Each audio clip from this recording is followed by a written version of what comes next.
They told you very gentle stories, didn't they? They spoke of girls wiping tears with white lace, of fairy godmothers waving wands to turn pumpkins into polished carriages and rags into perfume-scented ball gowns.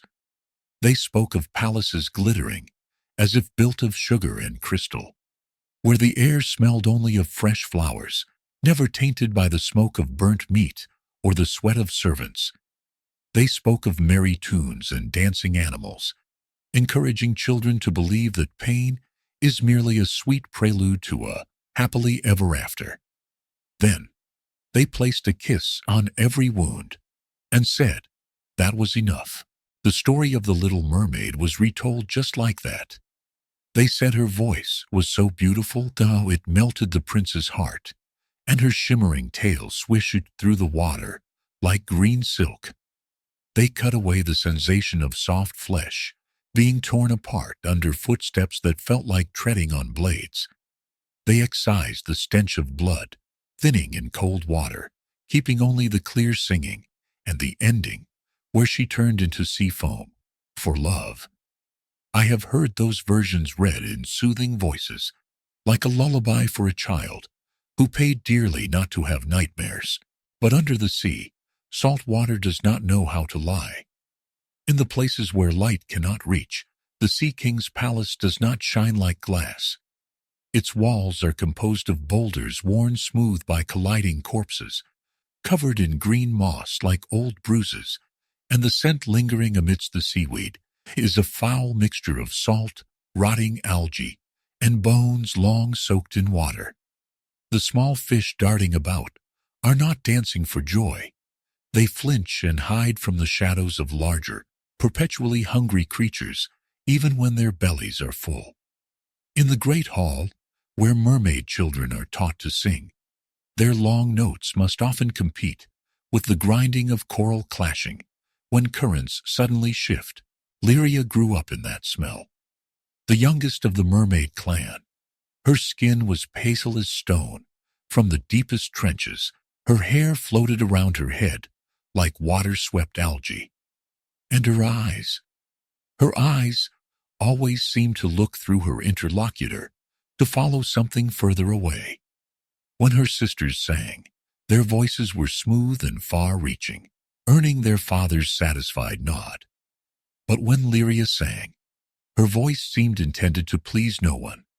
It scraped against rock walls, crawled into narrow crevices where fish carcasses were snagged, and peeled away fragments of cracked seashells. I remember the feeling in the story. Every note she held, long, seemed as if it wanted to cover another sound. The sound of something fracturing at the bottom. Lyria did not know how to dream gently. Her sisters told her of the surface, where the water ends and the air begins, where people walk on dry land, and where the smell of salt is diluted by the scent of kitchen smoke and baked bread. They spoke of humans as one might speak of a strange but enviable species. They talk, they scream, they complain, they curse. No one is forced to swallow their own sounds. Up there, one sister said, people use words like knives. They don't keep knives in their bones. Lyria listened, her fingers gliding over rough coral, letting her fingernails be scratched bloody by stone splinters, without pulling back. She wanted to go up, but not to find a kiss. The Sea King did not like those stories to last too long. He forbade his children from mentioning the gaping mouths on the shore in his presence, calling them ones who burn words like people burn firewood. During rituals, he repeatedly mentioned an ancient pact. Their ancestors had traded the peace of the depths for the safety of not being hunted by humans. To maintain the pact, there must always be a youngest child set aside for negotiations with the sea witch. Those words were like old moss, repeated through generations, slippery yet still clinging to the stone. I hear the smell of rusted iron from broken fishhooks scattered around the palace, which everyone pretends not to see. The child set aside was her. At the very bottom of the abyss, further than the palace, there is a black rock, standing lonely like a knife plunged into the seabed. Suspended over the rock are countless transparent bubbles, inside of which are small, frozen scenes. A pair of lips halfway open, a hand raised mid-gesture, an eye that hadn't yet closed before the water rushed in. That is the place mermaid children are taught to avoid. Where the king says is the archive of foolish wishes. Yet Lyria was drawn to it, like metal to a magnet, floating so close she could touch her nose to a bubble and smell something strange. The scent of water, mixed with breath, caught in a throat. I, the keeper of this story, have wondered many times, if a wish had a scent, what would it be? Lyria's 15th birthday arrived on a day when the sea was blacker than usual. According to the kingdom's law, at that age, every child of the king is allowed to rise to the surface once to see the world their ancestors fled. Her sisters had returned with colorful tales, starlight, bells, the smell of cakes from shore festivals, and even the scent of sun-baked human skin. They told these stories with faces sweet as ripe fruit, but deep in their eyes there was always a damp streak Lyria could not name. When it was her turn, the water above suddenly became strangely thin. She swam up, layers of cold water, giving way to warmer, murkier currents, filled with sand and debris drifting from the human world. The pressure on her ears decreased, replaced by the alien whistling of wind whipping the sea, the sound of wood clashing, and the clinking of metal, like bones being cheerfully struck together. The smell of salt here was not purest like in the deep. It was mixed with smoke, wine, burnt oil, and the vomit of those unaccustomed to living amidst the waves. Lyria rested her head just above the surface, her wet hair clinging to her neck like cold seaweed, letting her eyes cross the boundary between two worlds.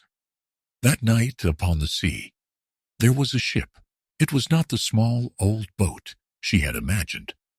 The hull was high and black, its prow cutting into the waves like a butcher's knife, leaving long trails of foam behind. On deck, torches blazed, casting orange-gold flickers onto the water, like skinned bioluminescent fish staring from above. Laughter drifted down, heavy with the smell of wine.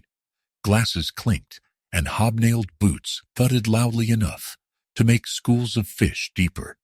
Down changed direction. There were no songs for children to sing along to.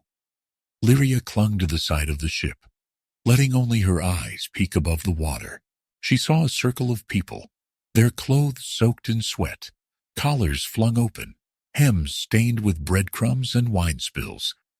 In the center was a young man, his face caressed by firelight, revealing a high nose, long lashes, and a smile his court must have been proud of. He raised a glass, the red wine sloshing, its scent drifting into her nose, like blood mixed with fruit.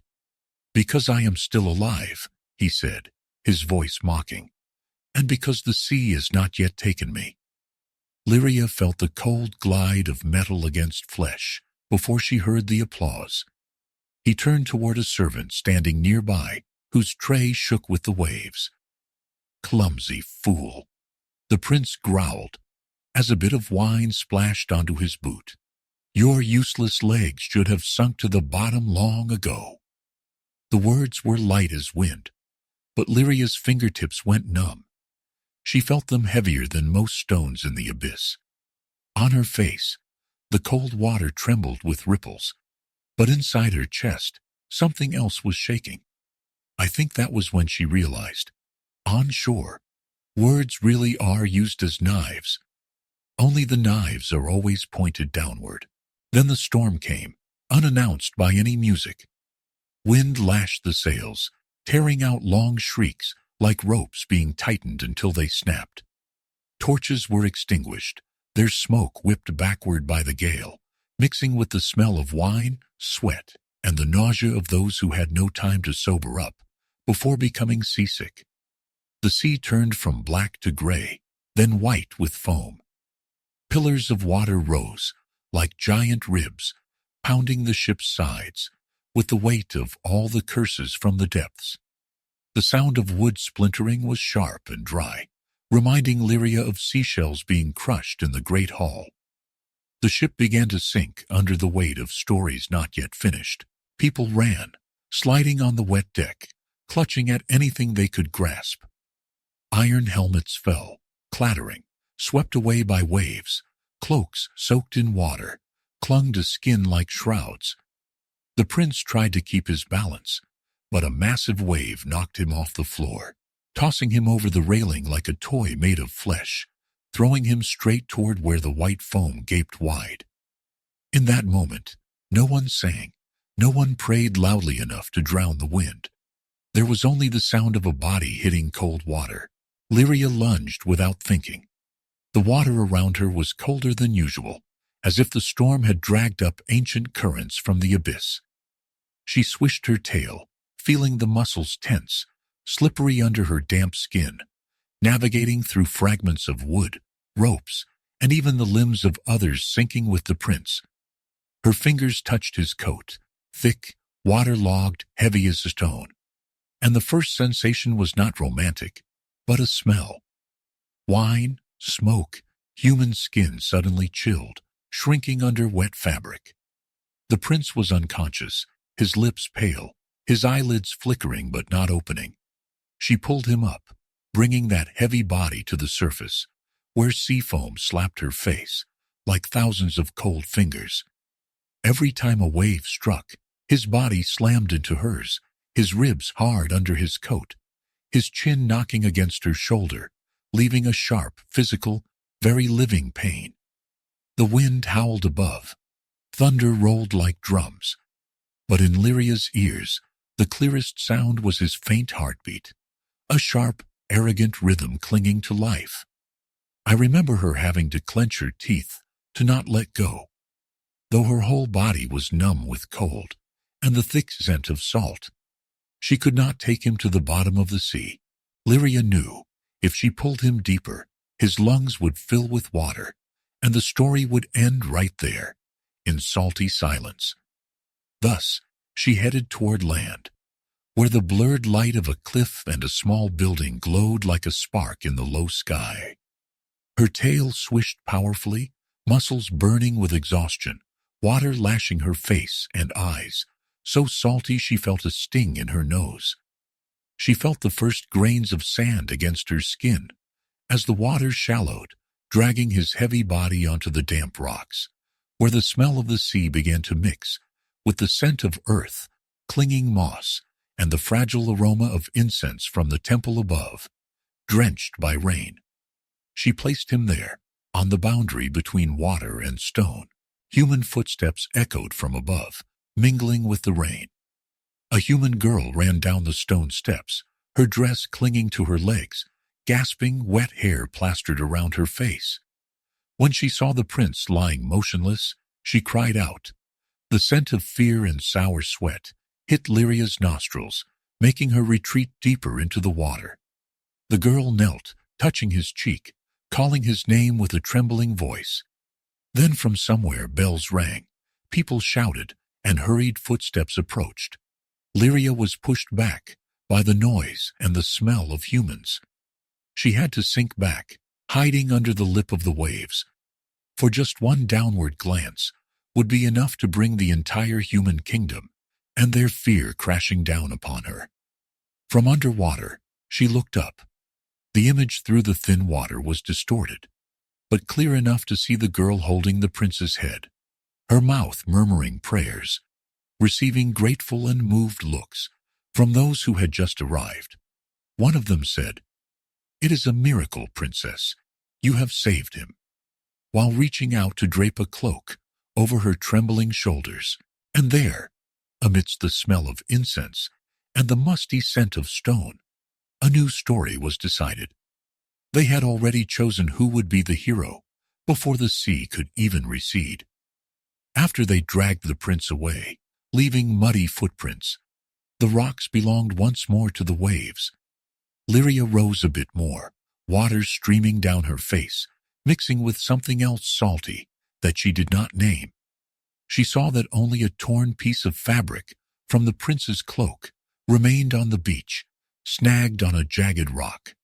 She reached out, her fingers trembling with cold, and something else, unhooked the scrap, and pressed it to her nose. The smell of wine, smoke, humans, earth, all caught in every thread, like words caught in the throat. She hugged that scrap of cloth, turned her back on the shore, and slipped back into the deep. Deep down, the water became heavier, darker, colder. The final streaks of sunlight obscured by the storm were merely faint lines on the stone, trembling like a dying breath. As Lyria swam past the black rock, where the memory bubbles hung, she felt them vibrate, like a school of small hearts, contracting simultaneously as they caught the scent of the cloth in her hand. A nearby bubble cracked with a thin line, and from within, a murmured sound crawled out, dry and rough, like a dead fish scraping against stone. Want to exchange legs? Lyria stopped, her chest heaving, the smell of salt, heavy as lead in her lungs. That bubble inflated, and then contracted, the thin film of water on its surface vibrating like a mouth, trying to say something more, but not being allowed. Her fingers, still stained with the scent of the world above, slowly reached out, about to touch the cold, damp membrane of the whispering bubble. The cold, damp membrane touched her fingertip, like the tongue of an invisible creature, soft, yet tense, capable of bursting at any moment. The first sensation was not wetness, but a piercing chill, as if the cold inside the bubble was different from the surrounding water, more concentrated, thickening into a thin layer of frost, clinging to her skin. A jolt of numbness ran from her finger to her wrist, then crawled along her arm bone to her nape, making the small scales under her skin quiver and stand on end. In that moment, Lyria no longer heard the water. She only heard a different sound, like many small blades, simultaneously clicking out of their sheaths, then folding back, clicking out, folding back. Tirelessly, to trade for legs you must pay. With your tongue. The sound did not echo through her ears, but bounced straight into her skull, scraping against bone, causing a dull ache behind her eyes. From inside the bubble, images swirled, distorted, as if seen through cracked glass.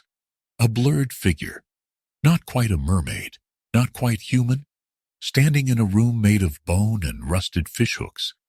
Fragments of light flickered across, illuminating that featureless face, just enough for her to recognize a smile thin as a cut, and eyes like two deep pits filled with black sand. The stench of old blood unexpectedly flooded her nose, even though there was only water around. It was the kind of smell that lingers long on sewing needles, on blades, on fingers that have touched too many torn contracts. I have smelled that scent in many other stories. Before it crept into hers, Lyria instinctively jerked her hand back. The bubble only vibrated, not breaking. The numbness now cramped the joints of her fingers, as if someone had just wrapped a thin, sharp wire around her bones and pulled lightly to see how much she could bear. Exactly where she had touched it, a crack as thin as hair appeared on the bubble's surface, and the light from within leaked through that gap, casting a sickly pale blue streak across her face. From that crack, another voice seeped out, many voices layered upon each other, male and female, old and young, all hoarse and short, as if cut off halfway. Go. Deeper. She didn't have time. A cold current lashed her back, strong and harsh, like the hand of someone accustomed to waking others with violence. A familiar sound echoed behind her, deep and heavy as stone, pressing onto cracks. The Sea King's voice, which needed no shout, but still made the surrounding seaweed tremble. Lyria. Her name, as it left his mouth, was heavy as a boulder, falling into a deep pit, dragging sand and coral fragments with it. It was not like when her sisters called her by that name. The water around her grew a degree colder as the king's shadow loomed over her, obscuring the weak phosphor of small benthic creatures. He stood there, his body larger than any merman she had ever seen, his long hair like strands of old kelp floating around his head, with shell fragments sharp as fingernails caught in every strand. His gaze swept across the black rock and the suspended bubbles before stopping where her finger had just been. He didn't need to look closely to know. She had ventured closer than permitted. The smell of the world above, still clinging to the cloth she clutched, made him wince, his lips tightening into a hard line. To him, that scent was the smell of trouble. "You went up exactly once," he said, every word slow, the surrounding water vibrating with his lips. "And you return with their scent, not just the scent of the water." Lyria felt her eardrums tighten, slightly painful. His voice was not high, but its weight pressed directly into her bones. Her sisters gathered not far away, hiding behind a large coral formation, their faces paler than usual. Their worried eyes took turns glancing at her, then at the memory bubbles, as if the black rock itself would reach out and pull the youngest away. In her hand, the damp cloth grew heavier, the fibers scraping against her palm, stinging like a thin cut. "I saved a human life." The sound that erupted from her throat was not a sentence. It was merely a series of small bubbles that burst before her lips, revealing a low, indistinct rumble. Lyria tried, the muscles around her throat tightening, the sensation like her esophagus being wiped with coarse sand. Ultimately, she could only utter a few hoarse sounds, thinner than the splash of a small fish on a sandy beach. The Sea King looked at her, his gaze not quite angry, not quite pitying, but like someone evaluating a new knife, seeing how sharp it was, how easily it might break. "There, people dying at sea is common," he replied, his hand waving slightly, the sand beneath his feet shifting. "The sea does not return what it takes, unless the price of exchange is worth it." The words "the price" grazed her skin like claws. Her sisters swam closer as the king departed, their tails swishing gently so as not to make the memory bubbles vibrate too violently. The eldest grabbed Lyria's wrist, her fingers colder than the surrounding water. Squeezing so hard, Lyria felt her bones click. "Did you touch that thing?" she whispered, her eyes darting toward the cracked bubble. The bubble still vibrated, the light inside blinking like an eye refusing to close. Her scent of worry mixed with the smell of salt and algae, creating a nauseating pungency. It was the smell of questions one didn't dare ask aloud. Lyria clutched the cloth tighter, as if wanting to hide it in her skin. They led her back to the palace, through slippery stone corridors, where wall crevices full of seaweed swayed like rows of long, weary eyelashes. Along the way, small creatures poked their heads out from rock cracks to watch her, their eyes murky as over-polished gems, reflecting her distorted image. In the great hall, where practiced singing once echoed, there was now only the sound of water, dripping from high vaulted ceilings to the floor, a steady dripping that sounded like a clock, measuring time for those who would never see the sun. No one asked her what it was like up there. They only asked one thing. "Did you see anything dangerous? Did anyone see you? Did anything follow you back?" As if she were an empty vessel for disaster to pour into. When they closed the great gates of the palace, the sound of stone scraping against stone was long and hoarse, followed by the sudden surge of a long-trapped musty smell, overriding the scent of the surface world still clinging to the cloth. Lyria felt her chest heavy, as if a stone were placed upon it. She sat on a stone threshold, back against a pillar, her hands still clutching the cloth, so tightly her nails left marks on her skin. One of her sisters tried to pry it away, but the cloth seemed stuck to her flesh. Every fiber pulled away caused a stinging sensation. like ripping off a patch of dry skin. I think if anyone had asked her what she wanted then, she would not have said to love, but to keep the story I have lived, not let it be stolen by others. But no one asked. That night, the sea above the palace had not yet spent its fury. Looking up from below, the water was deep black, every pillar of white foam, striking the natural vault of the cave. Light from bioluminescent creatures fell in short streaks, swept away by whirlpools, like memories being stripped away. Her sisters whispered to each other at the end of the hallway, their voices fragmented, fearing their words would drift to the ears of black shadows still lurking among the stone pillars. The air was so heavy that every time Lyria inhaled, she felt as if her chest were swallowing water, even though she was already surrounded by it. Bad news arrived not by word, but by smell. A current even colder than usual slithered through the hall, bringing the smell of metal and rock-clinging moss. The smell of places no one swims to thaw if they have a choice. The subjects scattered, creating a path. From a distance, two of the king's guards dragged something along, not entirely a corpse, not entirely human anymore. As they drew near, Lyria recognized that hair, the familiar long locks floating, now tangled with seaweed. On the forehead was a long crack, where the bone peeked through, white under the blood washed by water, leaving only a dark, spreading stain. Her second sister, the most courageous of them all, had been dashed against the rocks, while trying to follow Lyria up. Someone whispered, though no one looked her in the eye while saying it. The sea always demands its portion. The sister's body was placed on a flat stone, seaweed draped over her like a coarse funeral shroud. The smell of death underwater is different from land.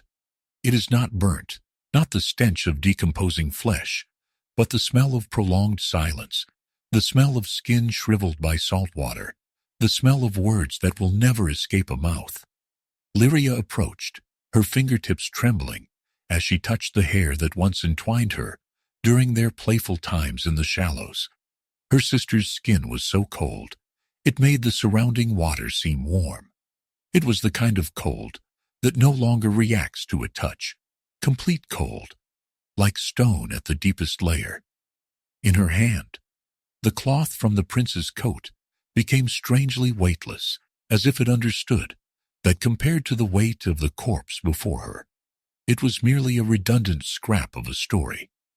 No one asked why her sister had swam toward the surface that very night.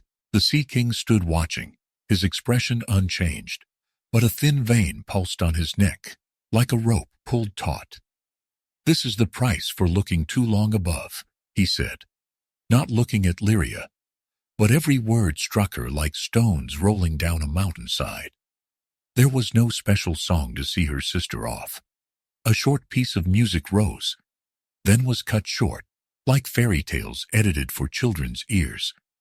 Lyria wanted to scream, to say it wasn't because she looked up, but because of the storm, the ship, the name she had pulled from the sea.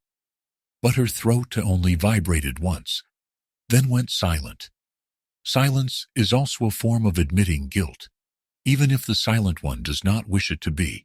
Afterward, the palace was as quiet as if it had been buried a layer deeper.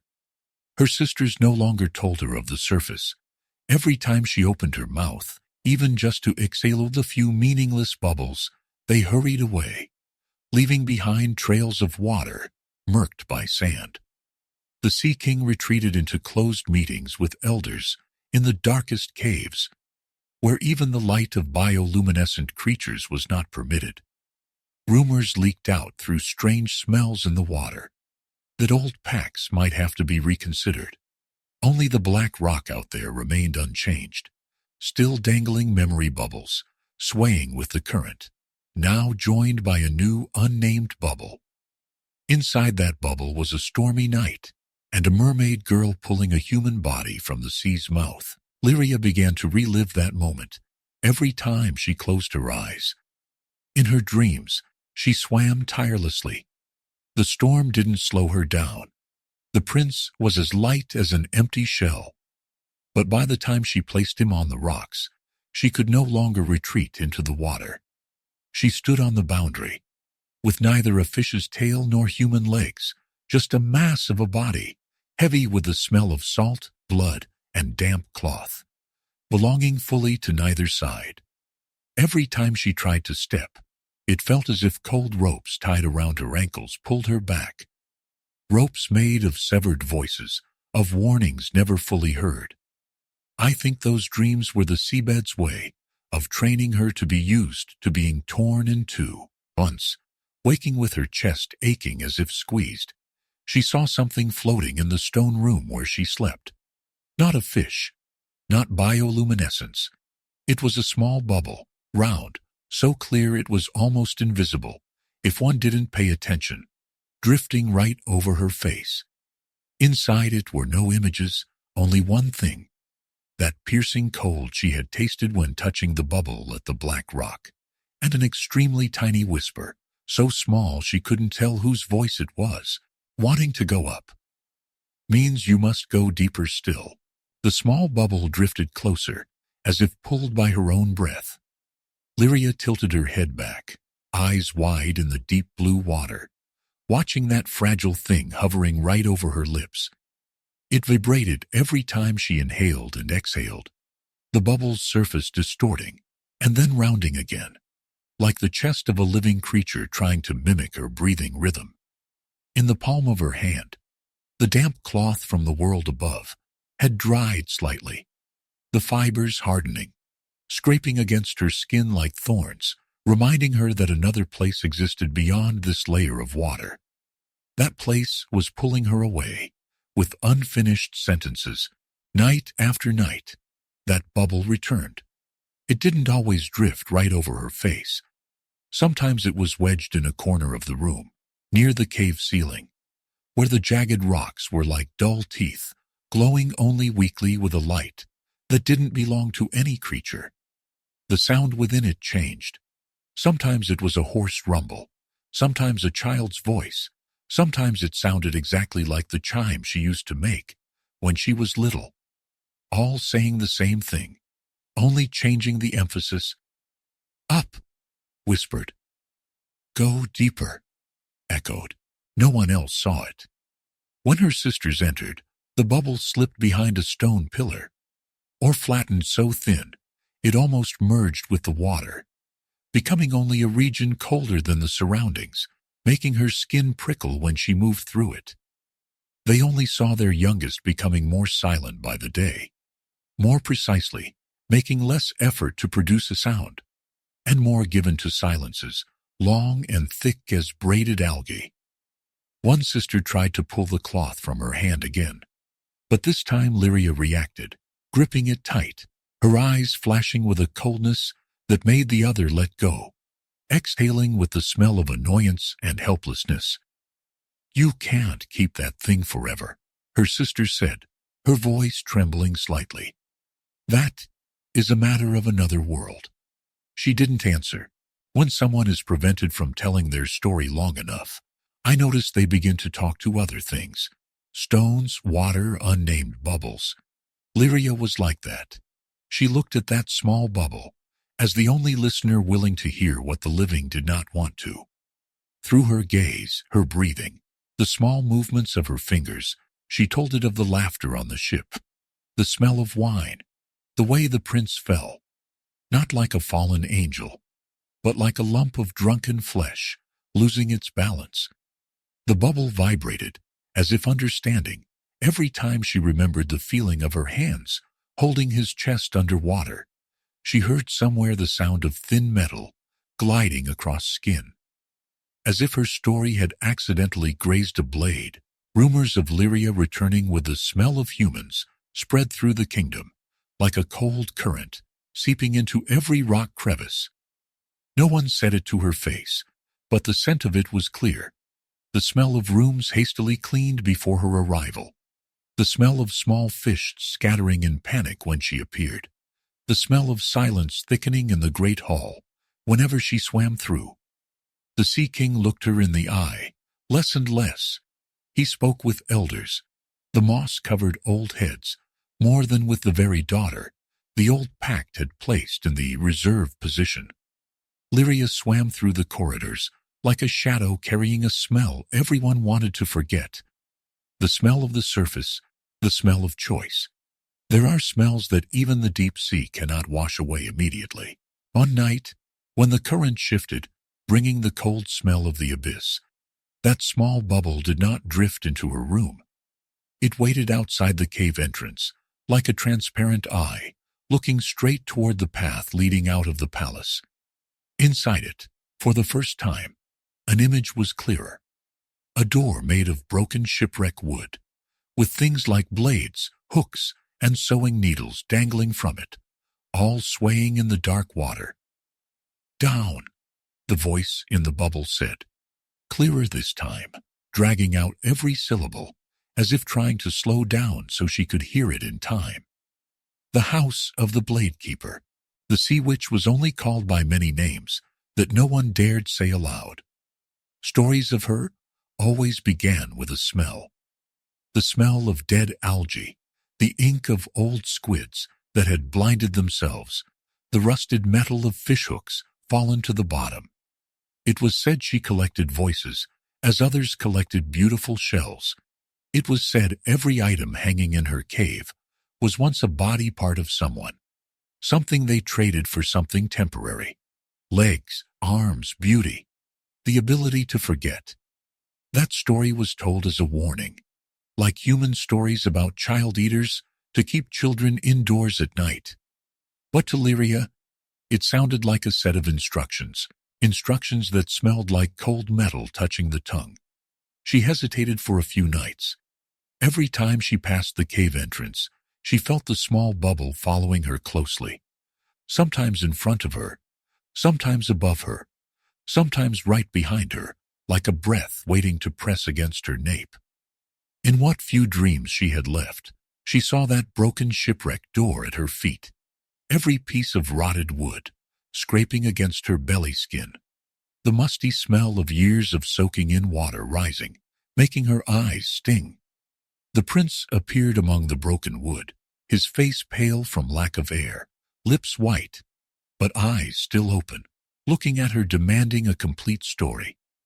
To make a story complete, someone has to pay with flesh. One morning colder than usual, when water from the abyss surged up like the long sigh of a long-sleeping animal turning over, Lyria left the palace. No one stopped her, eyes followed, but not a single hand took hers, not a single voice called her name, loudly enough to keep her.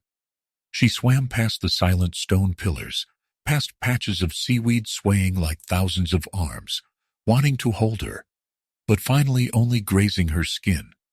The smell of the water there was different. Thick, heavy like the smell of iron. The smell of things that could no longer float, dragged down by their own weight. The abyss welcomes no one. It only opens because it knows people will fall in on their own. Lyria swam down, deeper than ever before, where bioluminescence thinned and then disappeared, leaving a thick darkness that her eyes could no longer distinguish direction. Water pressed against her skin from all sides. The temperature dropped, so cold that every time she swished her tail, her muscles felt as if cut by small knives, contracting in stinging pain. The skin on her arms felt currents as thin as invisible threads, pulling her in one exact direction, the direction of the smell of rusted metal, of dead algae, of bones exposed under the sand. Her eyes could not see, but her fingertips touched rock, broken shells, something sharp that left hot streaks of pain on her skin. Every small cut was the abyss's only greeting. As she drew near, the shadow of the black rock appeared first, no longer a clear form, but a darkness thicker than the surrounding dark. Memory bubbles hung from it, like a forest of upside-down glass fruit, shimmering gloomily when a stray bioluminescent creature swam by and vanished. Among them, a space opened up, as if someone had removed a string of bubbles, that once hung there to make a path. The smell here was so thick, Lyria could almost taste it. Salty, fishy, metallic, mossy, and something very faint but sharp. The smell of a blade just pulled from its sheath. The door she had seen in the bubble now lay before her, real and heavy. It was cobbled together from different ship fragments, uneven in color, gray, black, charred. On the surface, rusted nails poked out like decayed teeth. Every piece of wood was bound by old rope, rotted, fibers fraying like an old person's hair. Entwined around it were algae, seaweed, and a few small fish skeletons, their jaws agape as if laughing. From metal hooks hammered across the door hung a series of things: bent fish hooks, broken needles, tiny blades used for scaling, all vibrating slightly with the current, clinking against each other with a muffled chime. The sound wasn't loud, but it pierced her teeth, making her gums go numb, as if she were holding a piece of ice that smelled like iron. I don't like that sound, but I have heard it in nearly every story involving a pact. Lyria stopped before the door, her chest heaving, although underwater. That did nothing to give her more air. Her tail was tired, muscles aching, as if someone were digging into them with fingernails. But she didn't swim back. Behind her was thick darkness.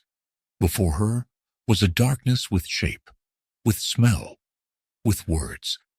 The small bubble still followed, now hiding behind her shoulder, its surface reflecting the door, the dangling blades, and her eyes wide but unable to blink because of the water. In her head, the old whisper echoed again, this time not from the bubble, but from within her bones. To go up, you must pay with something down here. Something usually begins with a voice. She raised her hand slowly, her wrist scales touching the small hooks hanging from the door frame, leaving light stings like scrapes on skin when dragged across a sharp shell edge. As her fingers touched the damp, cold wood surface, slimy with seaweed, the first sensation was that it wasn't smooth. There were things like carvings, lines of text, scratched in with fingernails or blades. The smell of the door rose around her, enveloping her skin. The smell of the cloth in her hand, mixing together into a new blend, both strange and familiar, like the smell of a story about to be cut and sewn into a different shape. The door vibrated slightly under her hand. As if alive, it vibrated and then went still, as if listening to the pulse in her palm.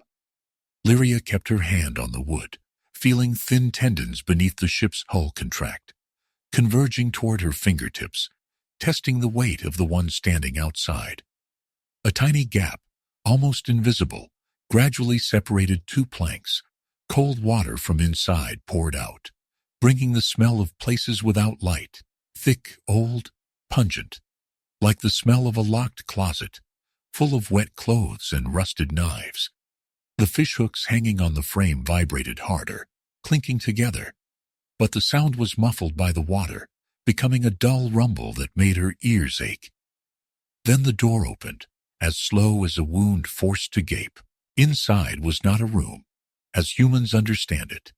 There was no ceiling, no clear walls, only a deeper, thicker dark, where the water almost stood still out of fear. From that dark, objects protruded, hung, stabbed. The giant ribs of an unnamed creature, stone pillars sharp as animal teeth. Countless blades plunged into rock crevices, their points outward, as if waiting for flesh to cut. On the floor, piles of something blurry were stacked. Torn fabric, rope, netting, hair, all mixed into soft mounds that swayed like they were breathing every time the water moved. The smell of metal here was so strong, her tongue felt numb. Though she hadn't tasted it, she could feel the iron flavor spreading, coating her gums, the inside of her cheeks, making her throat want to swallow but unable to. It was the kind of smell that only appears where people have cut too much, sewn too much, and haven't washed their hands. From deep within the dark, something moved. Not fast, not hurried, but slow, deliberate, like someone who knows perfectly well that every eye is drawn to them. The water parted to both sides, not because the object was large, but because the current around it seemed braided from invisible ropes, pulling water molecules according to its will. Lyria felt her back go cold, although there was only darkness before her. Every centimeter it drew closer. The smell in the water changed again, adding new layers: dry skin, rotting algae, the smell of medicine brewed with bone and burnt charcoal. Then she saw the hand first, a thin, long hand, skin so pale one could faintly see blue veins inside, like thin seaweed branches. The fingers were unusually long, joints slightly swollen, nails not sharp like claws, but flat and broad, like small blades polished to a cold sheen. That hand reached out from the darkness, resting lightly on one of the blades, plunged into the wall, pulling it out with a dry screech, the sound of metal leaving stone. A finger glided along the blade, leaving no blood, only a blurred mark, like a caress, the way one might stroke a pet, accustomed to the smell of blood. I know that kind of hand, the kind of hand of those who know exactly where to cut, to spend the least effort, but cause the longest pain. Its owner stepped out of the darkness, or rather, pulled the darkness with her. Her figure was not as large as Lyria had imagined. She was slightly hunched, shoulders protruding, shoulder blades merging with the layer of algae, and tangles clinging to her, making her look like a mobile slab of rock, wrapped in shipwreck trash. Her hair, if it could be called hair, was a long mass of black strands, mixed with rope, netting, other people's hair, thin algae strips, all twisted around each other, occasionally revealing a trapped fishhook, swaying. Her face was not ugly in a simple sense. It was unnaturally smooth, with fewer wrinkles than an old person, but the skin was overstretched, as if someone had pulled it tight and pinned it with needles from behind. Only the eyes were real. They were deep, not sparkling like gems, but murky as two stones at the bottom worn by water for years, yet in them was something elastic. Hard to say if good or evil, but certain of one thing: it was always calculating. She looked Lyria from head to tail, unhurriedly, her gaze drifting over her skin, lingering longer on the hand clutching the cloth, on her throat, on her tail coiled with cold, then up to her eyes. The room was so silent, Lyria clearly heard that small bubble pop, very softly behind her back, not bursting into nothingness, but popping to release a new layer of cold, enveloping her back. She smiled, but the smile didn't break into sound, only shone by the corners of her mouth, pulling up slightly, revealing teeth like fish bones, sharpened by a knife. "Another one come for the surface," she said, finally letting sound into the water. Her voice was not hoarse, not high, but very normal. That was the terrifying part. It didn't rumble like the Sea King, nor did it chime like a mermaid's song. It just drifted flat, but every word brought the smell of rooms long closed, of brewed medicine, of contracts soaked in palm sweat. The blades plunged in stone, vibrated slightly every time she emphasized a sound, creating small ripples, hitting Lyria's skin, making her feel as if standing in a school of sharp-scaled fish, thrashing about. She took a step closer, the distance between them narrowing, the smell from her clearer, the smell of human skin that once lived, once feared, once signed. "I smell wine and smoke on your hands." Lyria looked down, as if for the first time realizing the cloth in her hand had left some trace of color on her skin. The smell from it was still there. Though faded, it was enough to make her eyes sting, as she remembered the firelight on the deck, the laughter of those who didn't know her sister's name. Her throat contracted, She tried to push out a sound, but only tiny air bubbles escaped her lips, bursting with a very faint hiss, like a knife slipping on skin, without being strong enough to cut. The witch tilted her head, observing that helplessness with detached amusement. You used your voice to call the sea to save him, didn't you? I see that her being right made the water around them turn a degree colder. Lyria gave a small nod, the slight movement making her tail sweep across the jagged floor, scales scraping against broken shell fragments, causing stinging pain. Her eyes did not leave the witch's face, like someone looking at a blade already placed against their skin, trying to guess which path it would take. Amidst the smell of rusted iron and seaweed, she clearly heard another layer of scent rise from her own throat. The smell of suppressed fear, like the smell you inhale when pressing your nose into a pillow, soaked in long-held tears. And now, you want to go up there, on legs. The words "on legs" grazed her bones like two thin blades folding together and then springing out. The image of the prince lying on the rocks, his chest heaving, with the human girl called Benefactor above him, rose before her once again, sharper, heavier. The sensation of cold sand under her arms, the smell of damp earth mixed with salt, the bells ringing above like mockery, all converged into a hard mass stuck in the middle of her chest, forcing her to nod again, more firmly. No one had to say it. Both knew. She didn't just want to go up for love. She wanted to reclaim her story with whatever she had left. The witch turned, waved a hand, and the things hanging on the walls vibrated, as if understanding the command.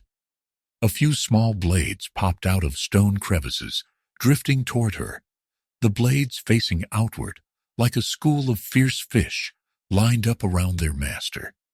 She reached out, chose one of them, not the longest, not the sharpest, a small double-edged blade, thin-bodied, with small joints on one side, as if allowing it to fold. It wasn't a complete folding knife, but like its prototype. The weak light from bioluminescence outside grazed the blade, leaving a cold streak on Lyria's skin, even though she was at a distance. "Legs, I can give," she said, while rotating the small blade in her hand. "You will have 2 legs like them. Skin will part from your tail, like someone tearing a piece of wet cloth. Every step you take, the water will remember you once belonged here. You will feel sharp under your soles, like treading on glass shards, like every small blade placed under the skin, folding and clicking out with every step. They will not see blood, only see you walking beautifully, softly, like a dance without music." Her voice was steady, promising no happiness nor trying to intimidate. She merely listed them like ingredients in a poison, their smell coiling in the water, creeping into Lyria's nose, making her nauseous. The price for it? She raised the blade level with her own chin, her gaze still locked onto Lyria's. Not gold, not gems, not hair, not bone. Those I have more than enough of already. Her other hand slowly rose, fingertips so cold, the water around them seemed to freeze, pressing against Lyria's throat, exactly where the smallest muscles twitched, with the natural rhythm of swallowing. "I want the thing you used to call the sea, the thing that makes your story more worth hearing than other silent ones. I want your tongue, and with it, your voice." The first sensation was numbness.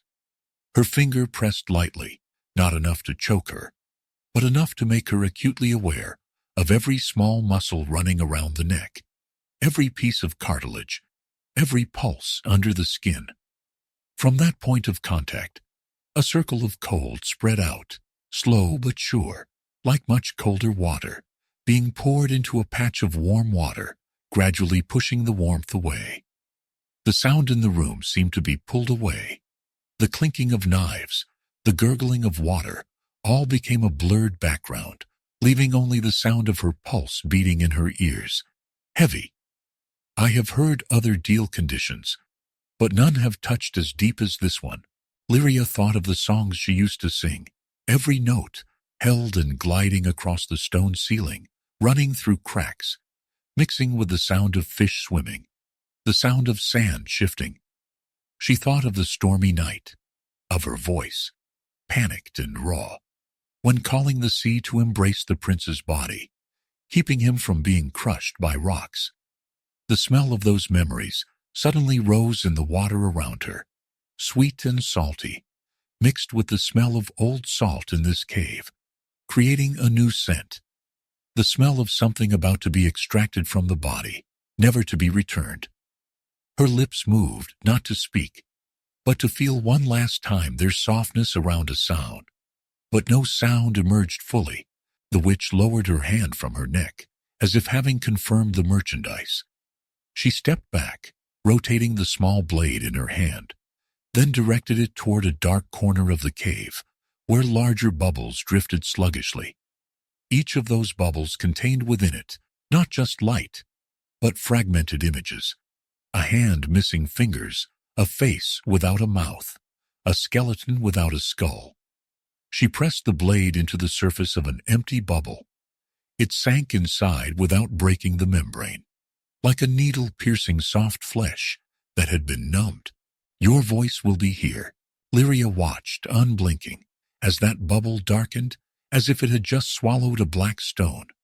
From within it, the blade glowed faintly, not with a warm light, but a pale sheen like that of metal, under a dim moon, cold and distant. The witch followed her gaze, her lip curling up again, this time slightly revealing her tongue, a pale patch of flesh, with dark streaks like burn scars. "I will fold this blade," she said, "so it doesn't cut you when not needed. But you must remember, every time you try to use anything to tell the truth, voice, words, gestures, it will click out inside your bones. And you will feel it." There was no room for misunderstanding in those words. Lyria took a deep breath, a useless habit underwater, to try and find any scent of hesitation in the water. But all she smelled was herself. The smell of someone who had lost a sister to a storm. The smell of one who had seen her story handed to another on the shore. The smell of one who knew that if she did nothing, she would only be a figure in a memory bauble hanging on the rock.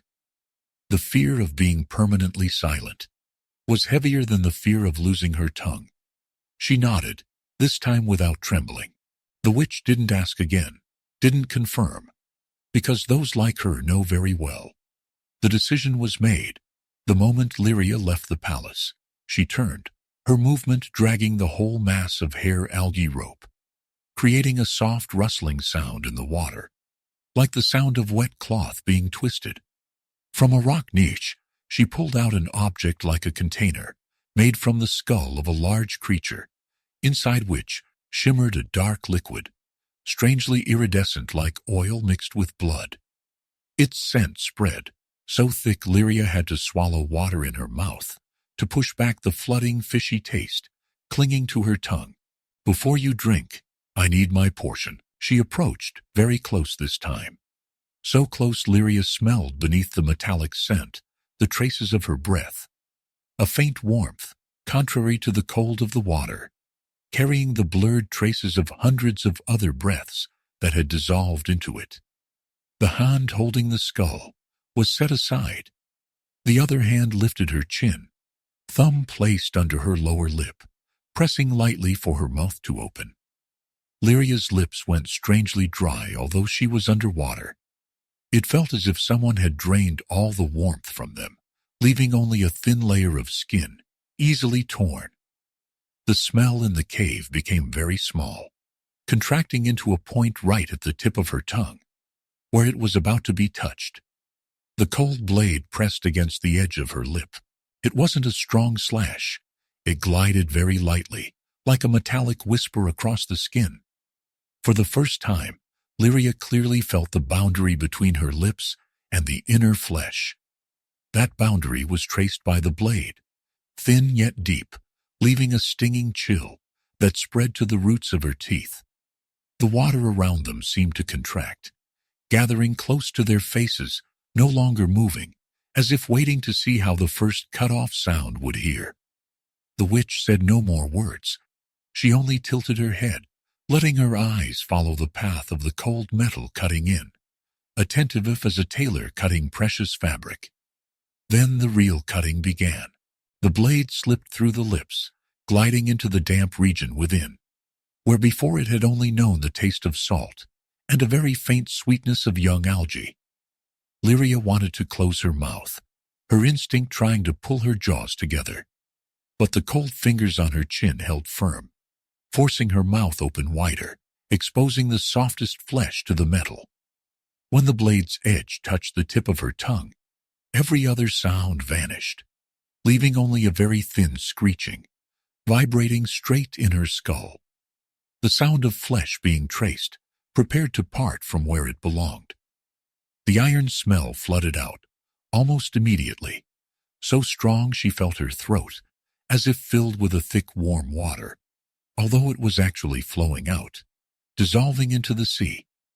The sea water was not salty enough to hide that taste. The cut didn't last long, but it was precise. The blade glided past the root of the tongue, where the thickest muscle fibers were, where sounds were pushed up every time she sang. It touched every fiber, making them twitch slightly, contract, and then snap. Not all at once, but in clusters, like a school of fish caught in a tightening net, thrashing a few times before giving up. Lyria felt her tongue burn hot, then go freezing cold in just one pulse. It felt as if someone pulled a whole patch of wet flesh from her mouth, leaving behind a rough, naked void, where seawater filled in instantly and burned. She tried to scream, but what broke out was only a series of wide, large bubbles, bursting into countless tiny fragments, each carrying a scrap of sound that hadn't yet become a voice, vanishing into the darkness. Pain that isn't heard is always thicker. In her vision blurred by water and flashes of pain, she saw something pale drifting before her, a small, long lump of flesh, twitching slightly, the tip still pink, while the base was darker, rimmed by dark red streaks that hadn't yet dissolved. The witch reached out, her flat fingernails pinching it carefully, like someone picking up a rare piece of jewelry, without a hint of disgust or haste. Lyria's tongue still quivered weakly between those two fingers, as if wanting to contract, finding a way back to where it had just been pulled from. But every movement only made the red streak around it spread further in the water, creating trails of dark color radiating from her palm.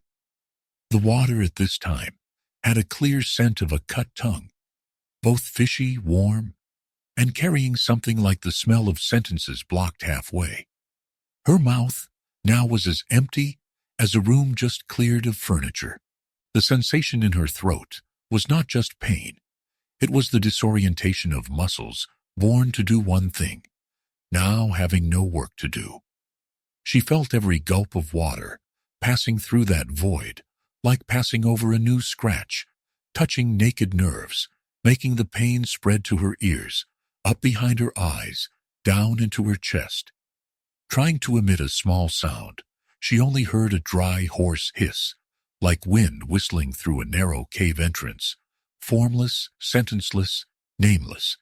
What one made up her singing voice was now tucked away in another's hand, and with it, the power to decide who got to hear her story. I am not exaggerating when I say that moment, more than the storm, was when she was truly severed from the sea. The witch did not linger to admire her trophy. She turned, gliding toward the bubble already containing the blade. In her palm, Lyria's tongue still bled slightly. Those drops of blood stuck to the small knife body, clinging to the metal like red water beads that refused to dissolve.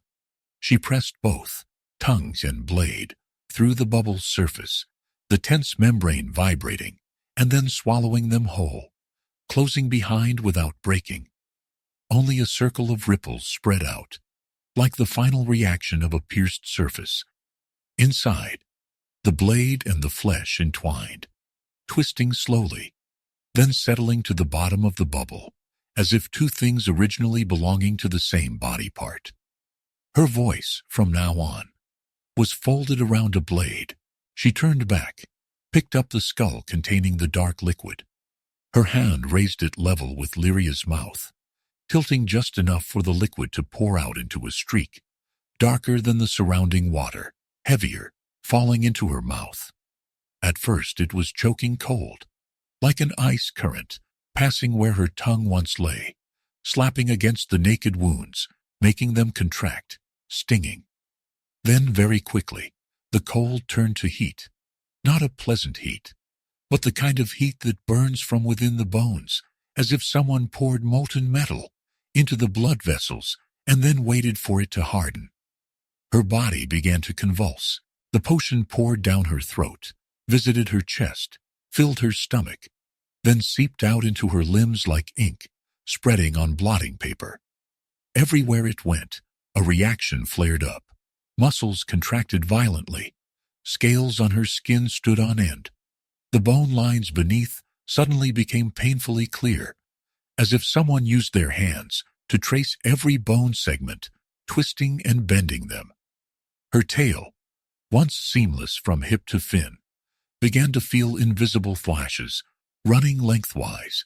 Every muscle bundle was pulled in two opposite directions. Every scale separated slightly, revealing the soft skin beneath, and then being pressed into a new shape. She no longer knew which was pain from losing her tongue, which was pain from her body being reshaped. Only knew her whole self became a mass of burning ache, stretched out, shivering violently.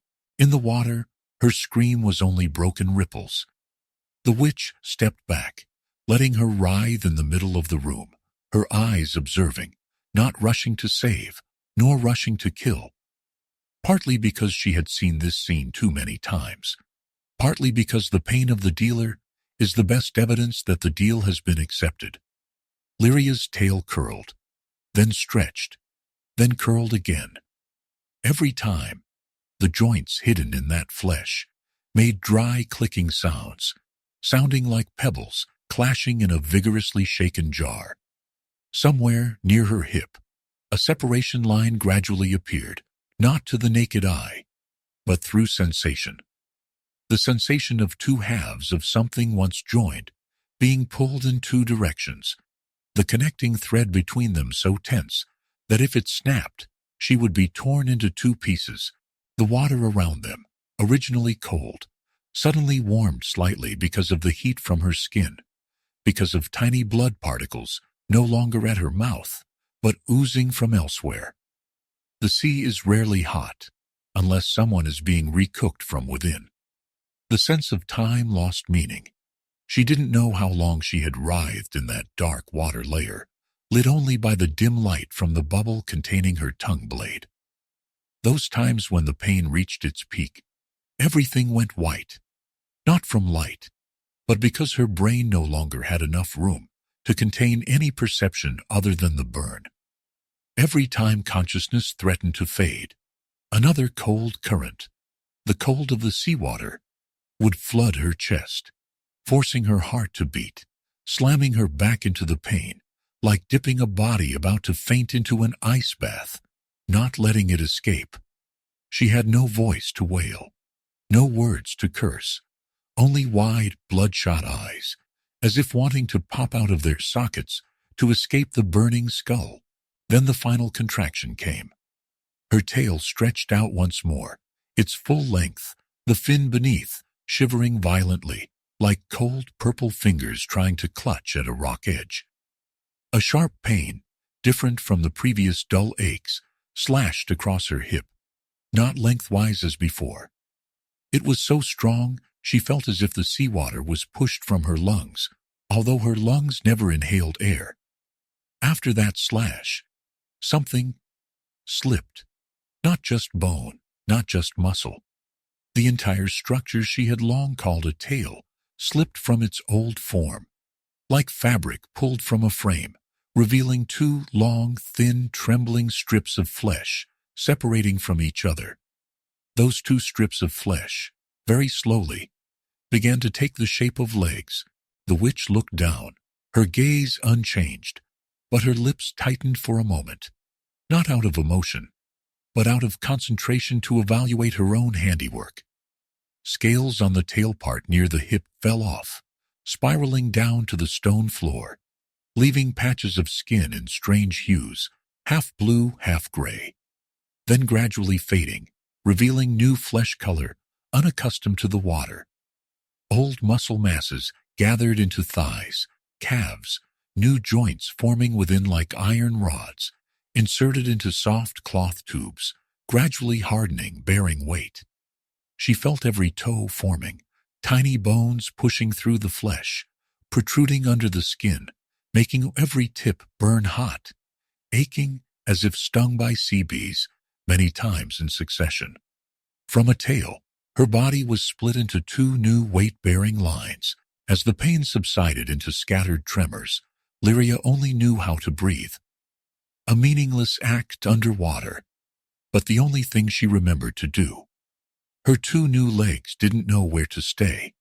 They hovered, unusually heavy, dragging her lower. The water around her ankles was darker, as if holding within it the last memory of the tale just lost. The witch swam close, used its bone-hooked cane to lift one of her legs slightly, turning it over like someone examining a new item. "Good," she murmured, the smell of satisfaction fleeting, fast as the smell of a just extinguished fire. "They will work, and you will remember every step. Remember, with pain. Now," she continued, "I return you to the surface." Without warning, she placed both hands on Lyria's forehead and chest, pressing hard. Another wave of piercing cold, unlike any cold she had ever known, spread from the point of contact through her body. It didn't burn, didn't tear, but pushed her up, pushed her out, pushed her from the thick water layer of this cave. It felt like being lifted by an invisible wave, pulled up higher, ever higher. Every weight in her body suddenly lightened, while her mind slowed down, heavy as stone. The final images she saw before her eyes, closed on their own, were the memory bubbles vibrating, as if waving goodbye, and among them, the bubble containing the tongue blade, and her tongue glowing pale, contracting slightly like a smile. Then everything went dark. When consciousness returned, the first sensation was not water, but gravity.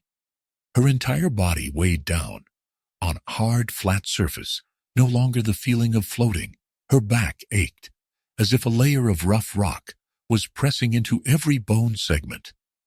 Air, yes, air, cold and damp, slapped her face, slid through her mouth's crevices, flooded into the empty oral cavity, swept past the wound where the tongue once lay, making the pain flare up again, different from when water passed. In her nose, the smell of salt mixed with other scents, the smell of dry sand, the smell of sun-dried rock, clinging moss, the smell of wet wood from ship fragments washed ashore, all thicker, coarser, lacking the heavy drag of water.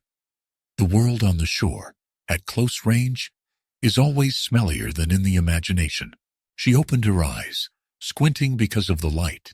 The sun, obscured by thin clouds, but still brighter than anything she had ever looked at through water, pierced her pupils, forcing her to turn her head aside.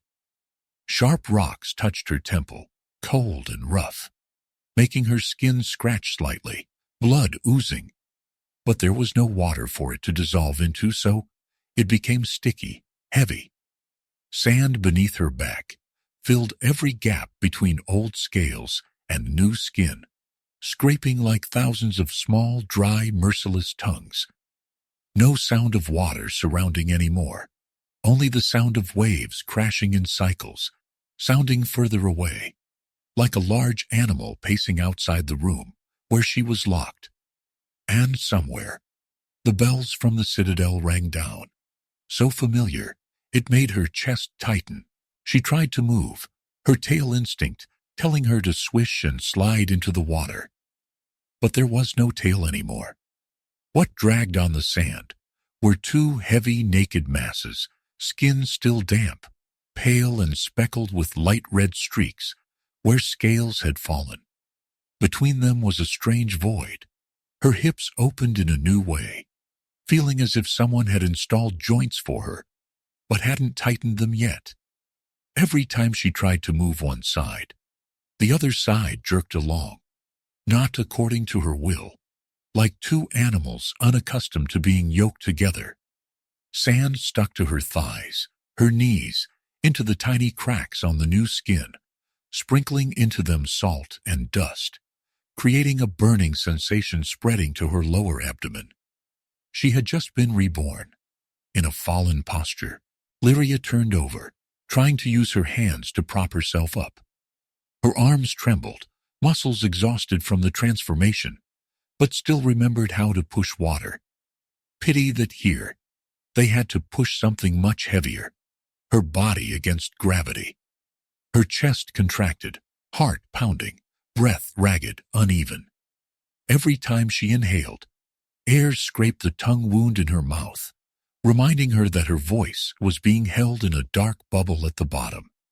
She managed to prop herself up halfway, shoulders shaking, sweat, remaining seawater and new sweat, flowed along her back, carrying sand, forming thin mud trails.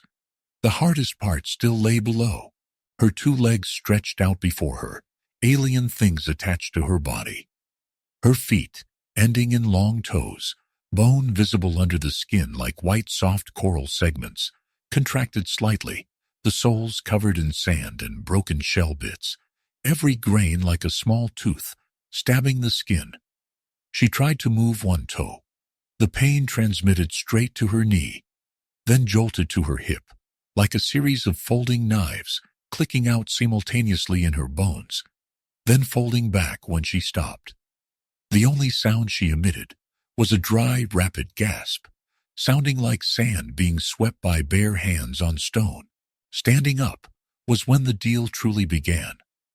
Lyria placed both hands on the sand, took momentum, pressing her two new legs into the jagged ground beneath her. Sand sank, broken shells crunched, their sharp edges poking into the soft skin of soles that hadn't had time to callous, leaving stinging trails spreading up to her calves. Her knee joints trembled, like two hinges hastily attached to a door, unaccustomed to the weight. They swayed, wanting to fold back into the old tail shape, but could not. Muscles in her thighs tensed, dragging along burning ligaments, as if someone took every bundle and twisted it, to see how far before it snapped. She did not walk. She fell forward in a standing posture. Her upper body rose a bit more. Then the heaviness of her head, her shoulders, her wet hair pulled her forward. Her knees hit the ground first. The impact sound dull. Flesh meeting stone. Bone meeting ridge. A sharp pain shot straight to her hip, making her think the deal was laughing in her bones. Both hands hurried to prop down afterward, palms sliding on sand, scraping over broken shell fragments, leaving several small tears that she only felt through stinging hot dots. She lay there, half kneeling, half collapsed, gasping like she had just run through the entire undersea kingdom, although actually she had only just tried to stand up once. Every heartbeat was another time a knife clicked out somewhere in her body. The air on the shore was not smooth like water. It rushed into her nose, her mouth. Her empty tongue wound, making them sting with every lung contraction. She clearly heard her own breathing, the wind whistling through her, no longer complete throat, sounding hoarse, lacking sound, like an instrument missing its strings. On her skin, places still wet with cold seawater, evaporated very slowly, leaving a thin layer of dry salt, tightening the skin, making any small movement accompanied by a pulling sensation. Simultaneously, under the skin, the invisible blades the witch promised began to play. Every time she tried to move a toe, A blade seemed to click out in the ankle bone, fold in the heel, lightly slash the inner calf, and then go silent. That is how the body learns to walk. Here, the sound of footsteps came before the smell. On the stone and sand ground, the sound of hobnailed boots striking down steadily, not in a hurry but heavy, like hard punctuation at the end of every story someone else had already told. The smell of damp leather, the iron from armor not yet fully wiped of salt, the smell of human sweat mixed with kitchen smoke from the citadel above, gradually enveloped the sea smell around her. Lyria raised her head, eyelids heavy from the light, seeing tall shadows obscuring the sky, rimmed by dark cloak shades and hard light lines of metal. A voice, not too loud, but carrying the habit of command, rang down. "Over there.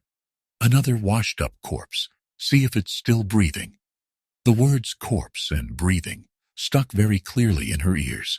Two rough hands grabbed her shoulders, fingers clutching at her bare skin, trying to pull her upright, without regard for her back, just getting used to gravity. The sensation of skin being pulled away from bone took place beneath those fingers, thin, burning. Coarse fabrics swept over her skin. The smell of sweat, sticking to the salt smell, making her shiver with another kind of cold. One person leaned closer, breath heavy with onion, old wine, and poorly brushed teeth enamel fute at her face, as he said, "Strange. This girl. Barefoot, soaked. No boat in sight." She wanted to turn her face away to avoid that smell, but her neck ached, joints stiff as a long, unlubricated hinge. They touched her legs. Another hand, heavy and full of calluses, placed on her calf, turned it aside, examining, the thumb accidentally pressing into a small crack on the skin where the bone had just been converged. The pain, like a spark, ran along the bone, hitting her hip directly, shooting behind her back, making her startle. A sharp breath escaped, although not becoming a cry. "Seems to be someone from some fishing village swept by waves," he judged, like someone accustomed to reading fate through others' wounds. "But the face doesn't look like folk around here." The smell of damp fabric drew close, as they used a cloak to wrap her, not out of pity, but because they didn't want to keep touching this cold, wet, bare skin any longer. They didn't know they had just touched a deal. Lyria tried to speak, tried to push any sound from her throat, but her throat only vibrated like an empty drum being lightly tapped. A long breath, broken into two, then three. A weak hiss escaped through the lips, along with a few salty foam bubbles stuck at the corner of her mouth. A soldier frowned, backed away half a step, as if fearing she was about to vomit something smellier than the sea smell. "Mute," he muttered, eyes gliding over her neck, stopping at the faint scar where the witch had placed her hand, or swallowed all the water. No one thinks that sometimes people are mute because they have handed over their right to speak to another. They hoisted her up, like hoisting a wet sack. A coarse blanket was wrapped around her, pinning both arms to her body, leaving only her head and part of her shoulder exposed. The smell of old wool, the musty smell from the damp blanket, hit her nose, overpowering every final trace of the sea on her skin. Her body was tilted sideways, then placed slung across a broad shoulder. A hard collarbone poked her stomach, pushing a nausea with nothing to vomit up her throat. Her two legs dangled, knees hitting the carrier's hip. Every impact was a new blade, click in the bone, making her want to contract, but held tight by the blanket and the arms. Every step of his on the stone steps, sloping upward, transmitted vibrations into her spine, reminding of the new posture she hadn't had time to learn before being forced to experience in the worst way. The way up to the citadel was a slope built with stone and the smell of humans. They climbed through stone steps, slippery with moss, pelted by winds carrying salt spray, cold but drier than seawater, making the scratches on her skin burn. The sound of waves behind her gradually receded, replaced by bells, the mixed shouting of the port, the creaking of carriages on gravel, children crying, dogs barking, all piled up, hard to distinguish. In that mass of sound, Lyria heard her own voice, absent. She once imagined ascending the shore with song, but now every sound passing through her throat was cut short, total like a string broken by a knife. The smell of sun-dried fish, charcoal, porter sweat, the smell of sewage mixed in rainwater flowing along stone gutters, all hit her lungs, making her dizzy because this world had too many smells of living. Living, but not necessarily healthy. The city gate opened with the groaning sound of metal hinges scraping against stone, the smell of lubricating oil mixed with rusted iron. Inside, the shadow of high walls hid part of the sunlight, making colors less glaring, but the smell even thicker, because of less wind.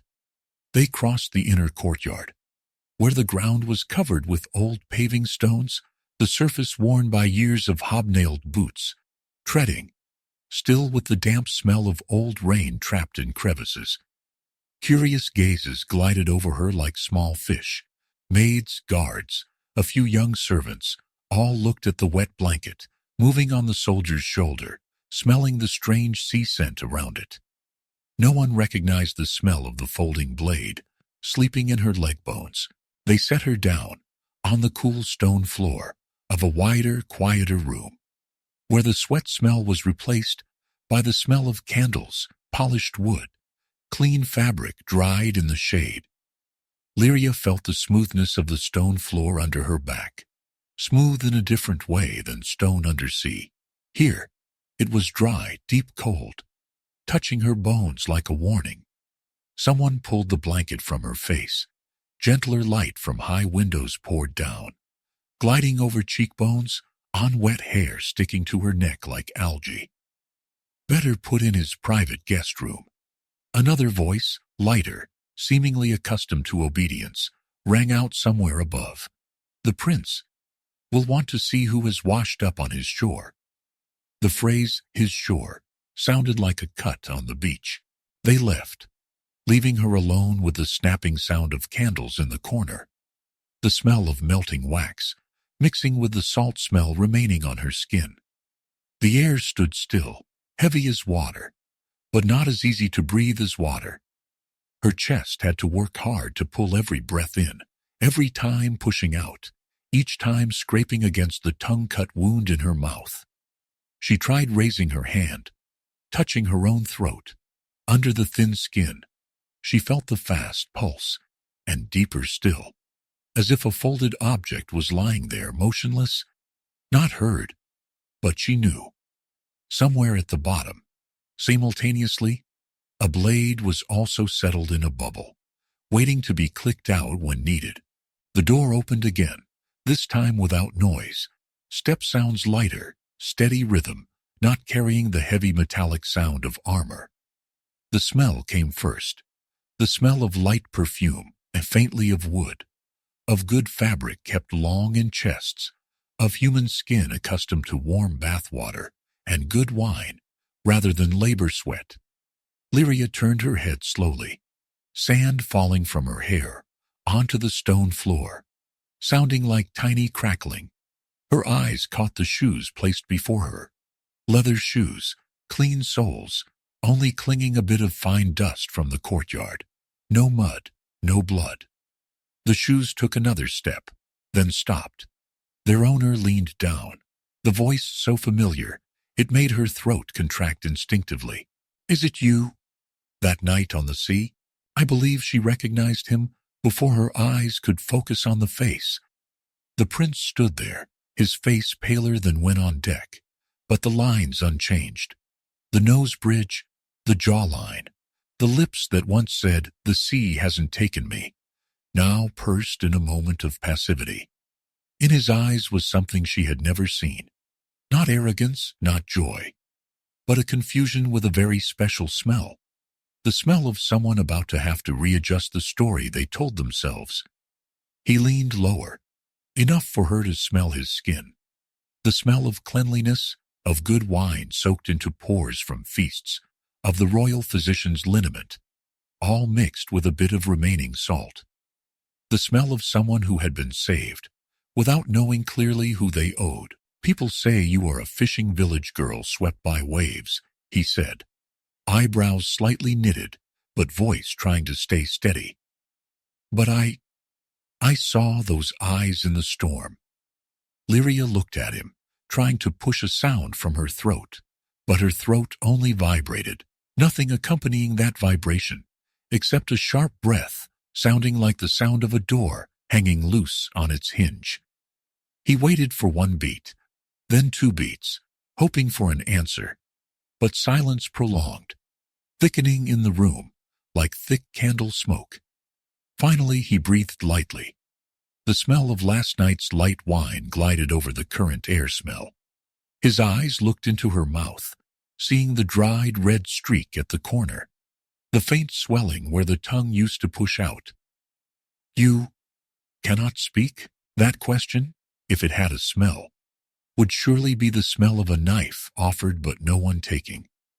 Lyria looked at him, pupils contracting because of the light from the window behind, her eyes clear but deep, as if still holding the deep blue color of the water at the bottom.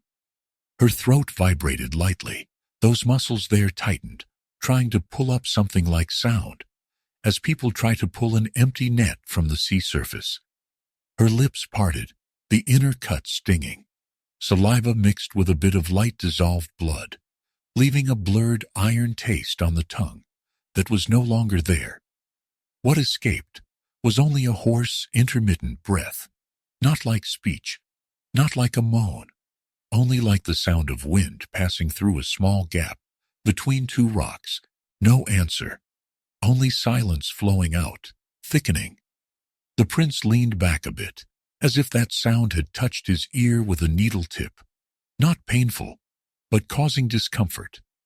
He observed her for a while longer, gaze gliding from dry lips, past the faint red streak at the corner, down to the neck, where her skin was so thin, one saw the hurried pulse beneath.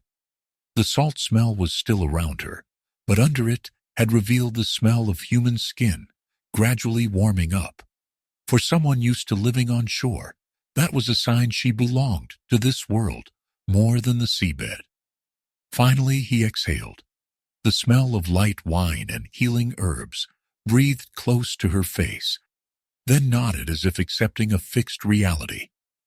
So, you will stay, without needing to speak. I always notice how those with power pronounce the word stay. His arm gestured, light but full of the habit of being understood by others. Immediately, somewhere outside the door, the sound of shoes dragged toward, the smell of clean fabric, the smell of light essential oils hid in. 2. 3 maids entered, heads bowed lightly. Eyes darted quickly up to the wet figure on the floor, then lowered again. Give this girl proper clothes.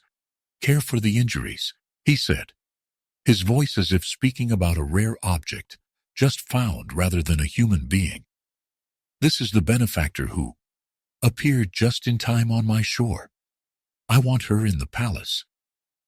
The word benefactor escaped his mouth smoothly, not getting stuck anywhere. He was used to attaching that word to others.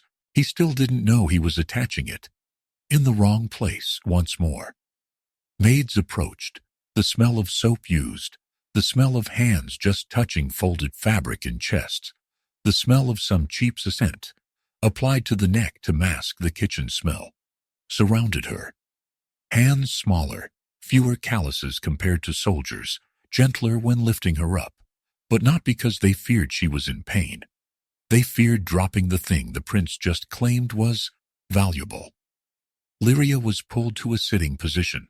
Her shoulders protested with dull pains, like small stones being stuffed between joints, making every movement abrasive. The damp blanket was opened. Cold air bit into her skin.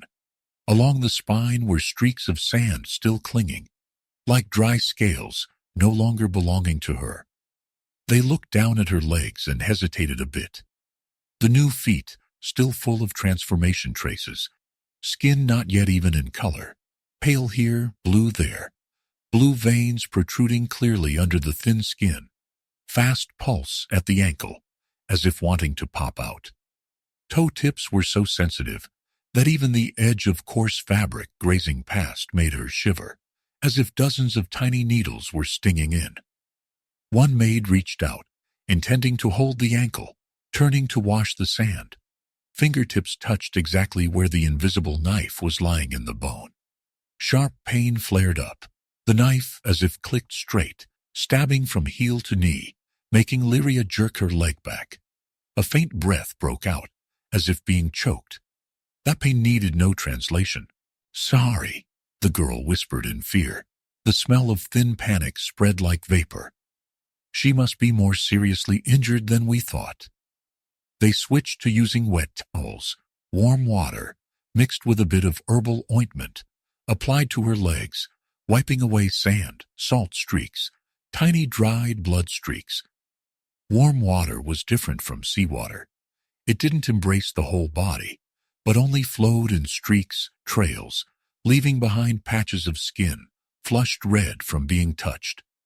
The herbal scent, pungent, bitter, slightly sweet at the end, mixed with old blood smell, created a strange scent, reminding us of temporary hospital rooms in war, where people hastily patched bodies to quickly throw them back to the battlefield. Here, her battlefield lay in every footstep. They draped her in a soft dress, thin fabric, cold at first, but quickly retaining heat from her skin, becoming warm. The fabric texture scraped the scratches on her hip, where the old tail once connected to the body, making dull, painful streaks, reminding her that her fish part was now buried under layers of human material. Her hair was smoothed of tangles, fingers running through every lock, removing remaining seaweed strands, sometimes accidentally jerking hard, making her scalp numbly sting. The smell of light-scented oil applied to hair, to neck, covered the salt smell like a layer of glossy paint, hiding old wood. People called that care. When they were done, the prince still stood there, leaning lightly against the table edge, hand loosely gripping the wood side, face tilted, as if measuring results. His gaze glided from her feet up, stopped longer at the still unsteady posture, at the hands still lightly trembling on the dress skirt, then stopped at her eyes. "Beautiful," he blurted out, not a compliment for her, but as if self-confirming. "You will get used to walking. Then we will find a way for you to speak."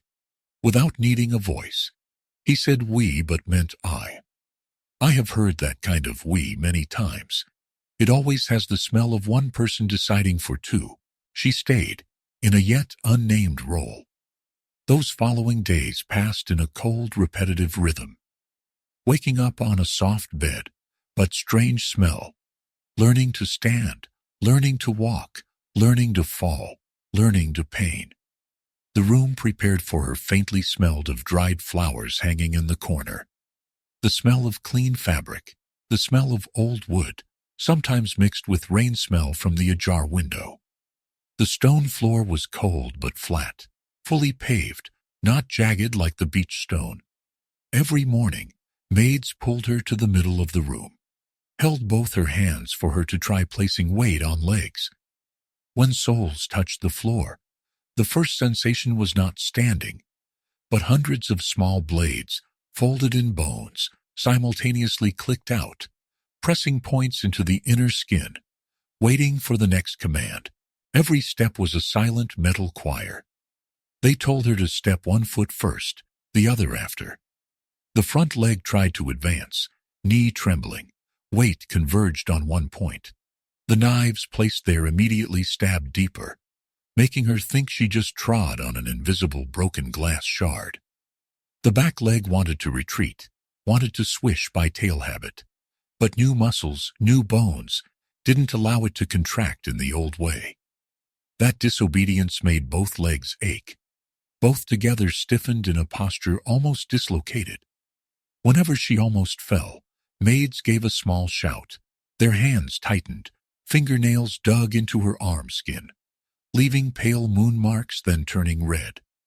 They held her to keep, but every squeeze still had the smell of fear. In the evening, when the standing walking lessons ended, they left her alone in the room, with a food tray smelling of meat, stew, bread, a bit of boiled vegetables. The meat smell was heavy and strange, not like the raw meat smell of fish undersea. It had been cooked with onion, with garlic, with wine. Its smell clung to her tongue, or rather the remaining flesh in her mouth, like a layer of grease, hard to wash. Lyria chewed slowly, couldn't smack her lips, because every too large jaw movement pulled at the tongue scar region, making her ache to tears. She swallowed, feeling every food mass pass through the throat, scraping where the voice once glided, now only remaining naked nerves, sensitive to everything except sound. Eating, from now on, was no longer connected to speaking. Occasionally, the prince dropped by, sometimes between walking practice, sometimes when she was sitting by the window, looking down at the courtyard. Every visit, he brought a slightly different smell. Sometimes the smell of a horse just ridden, the smell of animal leather and glamorous sweat. Sometimes the smell of new ink on memorials, the smell of sealing wax and new paper. Some days the smell of wine drunk during long meetings. He stood, watched her walk a few clumsy steps, head slightly tilted, as if watching a play prepared specifically for himself. "You've improved," he remarked, as if speaking about a tamed animal. "If you still had the singing voice as the night I imagined, it would be perfect." That word imagined was a hook into her memory. Once, when he sat opposite her, the table between them set with several blank sheets, quill, ink, the smell of turpentine and light charcoal burned from ink, lingered around. "You cannot speak. But can you write?" he asked, eyes brighter, as if just thought of a new game. "Your name. Where from? Stop. Anything."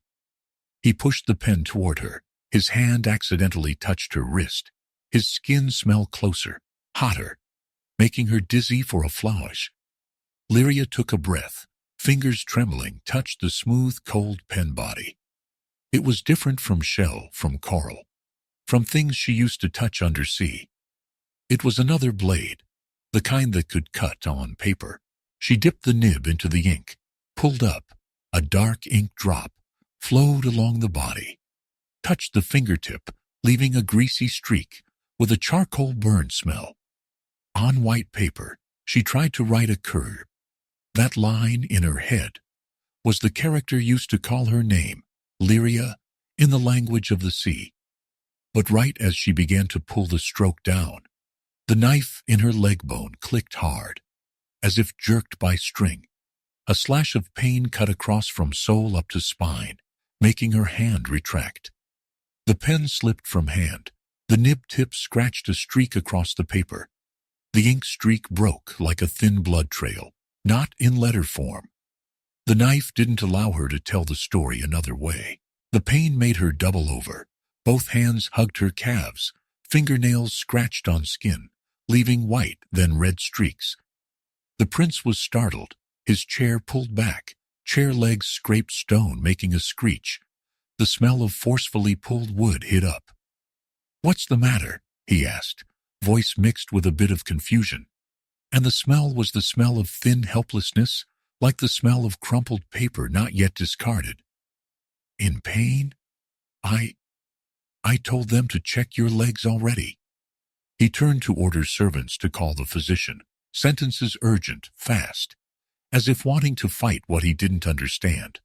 He didn't understand, because that knife didn't lie in his hand. The physician came, with thick herbal smell and years-old clean fabric smell, knelt by her legs, pressed every spot, turned every joint, listened to every moan, tried to be held. He prescribed more medicine, more massage oil, more advice about rest, but all only touched outside her skin. The knife in bone only clicked out. Every time she tried to connect letters, no one saw it. After that time, the prince brought pen and paper less. He got used to her silence, seemingly considering it a part of her form. Conversely, he began to speak more every time beside her, filling the gap with hunting stories, ceremonies, court pressures, harmless praises, and criticisms he received. His story needed no blood to be told. Then, one day, the smell in the palace changed. The air, once heavy with candle wax smell, paper smell, old wood smell, suddenly flooded more with newly uncorked wine smell, baked bread smell, fresh flower smell, cut from the root and about to wither. Hallways were busier, silk fabric rustle smell, hurried shoe sounds, thin metal clinking sounds from ornaments on the wall. Maids whispered stories that Lyria only heard partly through fragmented words. Alliance, northern princess, life-saving benefactor, wedding. These words mixed together like a thick soup pot. Its smell rose from every corner. Wedding. Benefactor. One evening, the prince stepped into her room with a wine smell more fragrant than usual, and a strange flower smell, something that didn't grow undersea. He sat down, closer than usual, eyes brightened under candlelight, hands folded before chest, as if about to tell good news. "The Northerners have agreed," he said. His mouth drew a smile, but nose inhaled breath as if to stay calm. "I will marry their princess, the one who saved me on the rocky shore, before the monastery gate."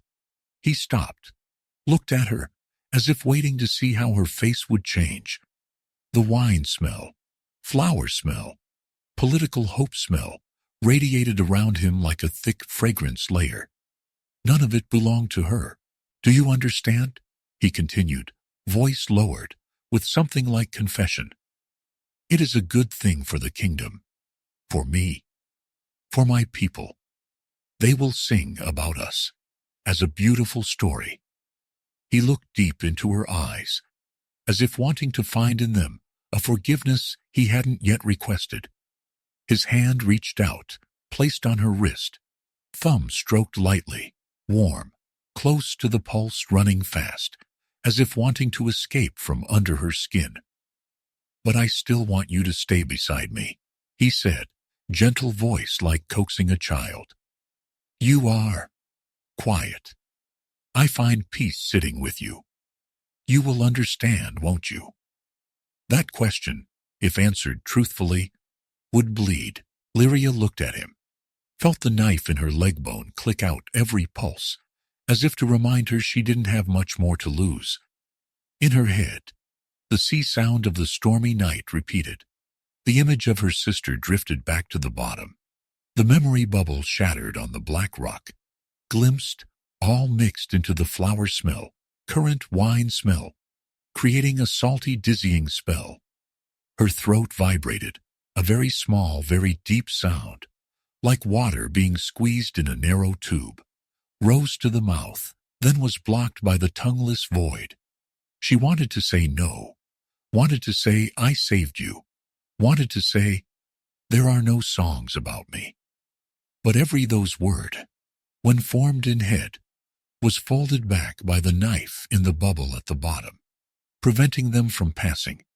She could only look at him and nod. The light nod, soft, but the sensation in her neck was a knife slash going lengthwise, from nape down the spine.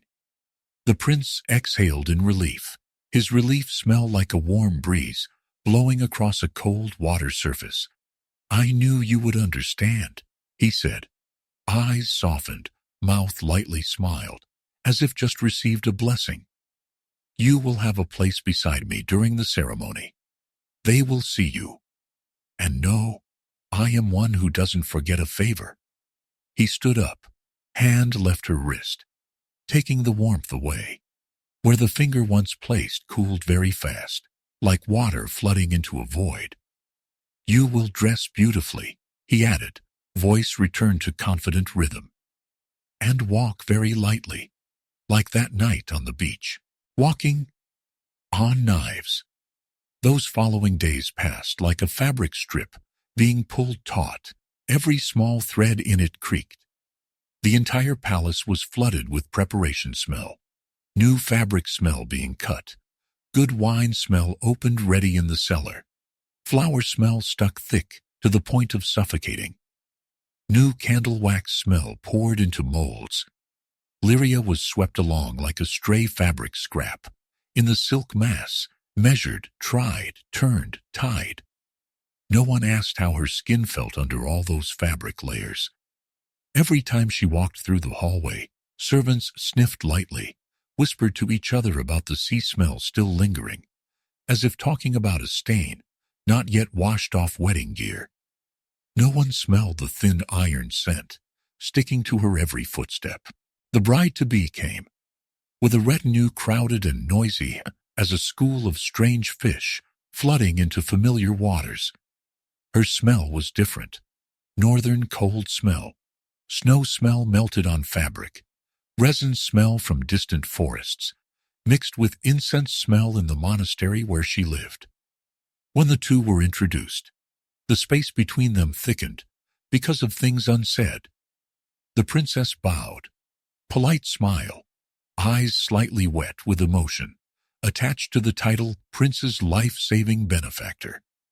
Lyria bowed lower, not out of respect, but to not have to inhale deeply this carefully decorated happiness smell. Sometimes, thanks he sent, to the wrong address, smell very fragrant. The northern princess looked at Lyria with a rare soft gaze. "I heard you were also someone brought by waves," she said, voice clear, slightly trembling. Thin worry smell flickered past like a cold breeze. "How miraculous! The sea brought both of us to this place." Lyria looked up, caught that gaze, saw in it no ill intent, only blind belief in the story she had been told. Lyria's throat vibrated, meaningless sound stuck in there, couldn't escape. She could only nod, feeling the knife in bone click lightly, as if agreeing on her behalf to a lie. "I have seen many victims fold hands in prayer for the very trap they are locked in." The night before the designated ceremony, the palace was full of grease smell, wine, flowers, people. To the point the air became thick, sticking to skin like a hot grease layer. Boisterous laughter overflowed from the great halls. Music, glass clinking, hurried shoe sounds, cleaning sounds, all merged into a noisy thing with no room for silence. Lyria sat alone by the window of her room, looked down at the courtyard where guards changed shifts, where wood piles were being prepared for fireworks, where there was no longer a bit of salt smell from the sea. Her feet lowered to the ground. 2 bare feet touched cold stone. The knife in bone turned over, like a small animal awakened. Out there the sea still breathed, although obscured by the citadel walls. A night breeze slipped through a narrow door gap, bringing a bit of different damp cold than the warmth in the room. In that breeze, there was a familiar smell she thought she had lost. Deep water smell, bruised algae smell, fish scale smell, darkness smell at the bottom. It slipped into her chest, swept past places, still remembering where they once belonged, making her heart skip a beat for a moment. An extremely distant, thin sound, like a song muffled under hundreds of meters of water, echoed in her earbone. The sea was calling her back, not by words, but by smell. She wrapped her cloak around, pulled the hood low, bare feet, touched cold stone, then gradually warmed up because blood rushed down. Every tiptoed step on the deserted hallway, the knife in bone folded, clicked, folded like testing rhythm. Every small painful slash, a silent exclamation mark. The back courtyard door was not locked. No one thought a mute girl, just learned to walk, would escape from the ceremony intended to honor her. like a decoration. She slipped through the door gap. Damp stone smell, wild grass smell, moss growing on walls, smell tramped over the flower, and wine smell still clinging to her hair, making it all fade. The way down to the beach was darker than when going down. The weight of the knife seemed to pull the Kotem heavier. Every stone step she placed her feet on. Every step hurt twice. Knife in bone folded, clicked. Knife under fabric, rubbed against belly skin, leaving cold, stinging trails like someone traced cold fingers on thin skin. Wind from the sea blew back up, forcing salt smell to stick to her back, like a hidden hand pulling her back. But she still went. Breath shorter, chest heavier. At every threshold, people think they can turn back. The palace glowed bright when she returned. Torchlight, candlelight, oil lamp light, mixed into a yellow vapor halo, cast on roof tiles, making the whole building look like a partially burning rock mass. The flower smell inside was thicker than when she left, to the point she had to swallow saliva continuously to push that sickly sweet fragrance down. Otherwise, it would flood back and plug her nose. No one noticed the girl in soaked cloak, walking silently through the hallway. Hair dripping, sand stuck to dress hem. They were busy with ribbons, with wine, with silver trays, with stories about the upcoming joyful morning. Lyria slipped into the shadows of walls, bare feet, silent on stone, like a salt-smelling shadow wandering amidst flower smells. The knife beat rhythm with her heart, under the fabric layer. The night was halfway through when she stood before his door. Inside, candlelight flickered through the door gap below. Smoke smell, light wine smell, came out along, merged with the skin smell accustomed to fine fabric and warm blankets. Her hand placed on the door handle. Cold metal touched palm skin, similar to the temperature of the knife under fabric, like two teeth of the same trap. In her head, the sea witch's whisper echoed, "If not," and the image of the bubble containing the knife and tongue lit up at the bottom, waiting for the scene of her dissolving. She pushed the door, didn't make it creak. The prince's bedroom carried a different smell from her room. Warm, thick smell of a person who had slept here for many years. Pillow smell soaked in sweat. Blanket smell retained breath. Bedwood smell absorbed every dream. He lay there, on the bed. No armor, no shoes, only the bare human body under thin fabric. Chest rising and falling steadily. Breath calm. Candlelight swept past his face, highlighting the nose bone, cheekbones, hair strands drooping on forehead, covering part of closed eyelids. Tonight's remaining wine smell around him. But under it, Lyria recognized the real skin smell. The smell of a body once heavy as stone, in her hand under the storm. The distance between them now was only a few steps of pain. She stepped toward. Every step was a folded click knife slash in bone. One time the knife under fabric rubbed against skin. One time heart beat skip. The floor sound under her feet rang very faintly. Only blurred crackling sounds, like sand rubbing on stone, not loud enough to wake anyone not yet wanting to wake. She stood by the bed, her shadow cast on him, merged into bedpost shadow, making the line between the two a pale streak.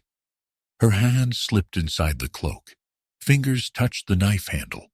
Its cold sensation rose, through skin up to her neck. The folding knife lay still, waiting to be opened, or to be tucked away forever. Her finger meandered along the knife body, felt the wave-like carved lines, hard under skin.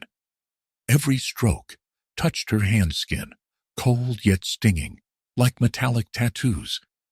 The sound of her heart, beating in chest, suddenly heard clearer than the distant wave sound, every heavy, slow beat, as if warning every passing second could be the last time heart beats in this form. On the bed, The prince turned very lightly. The blanket rubbed against his skin, emitted a soft sound.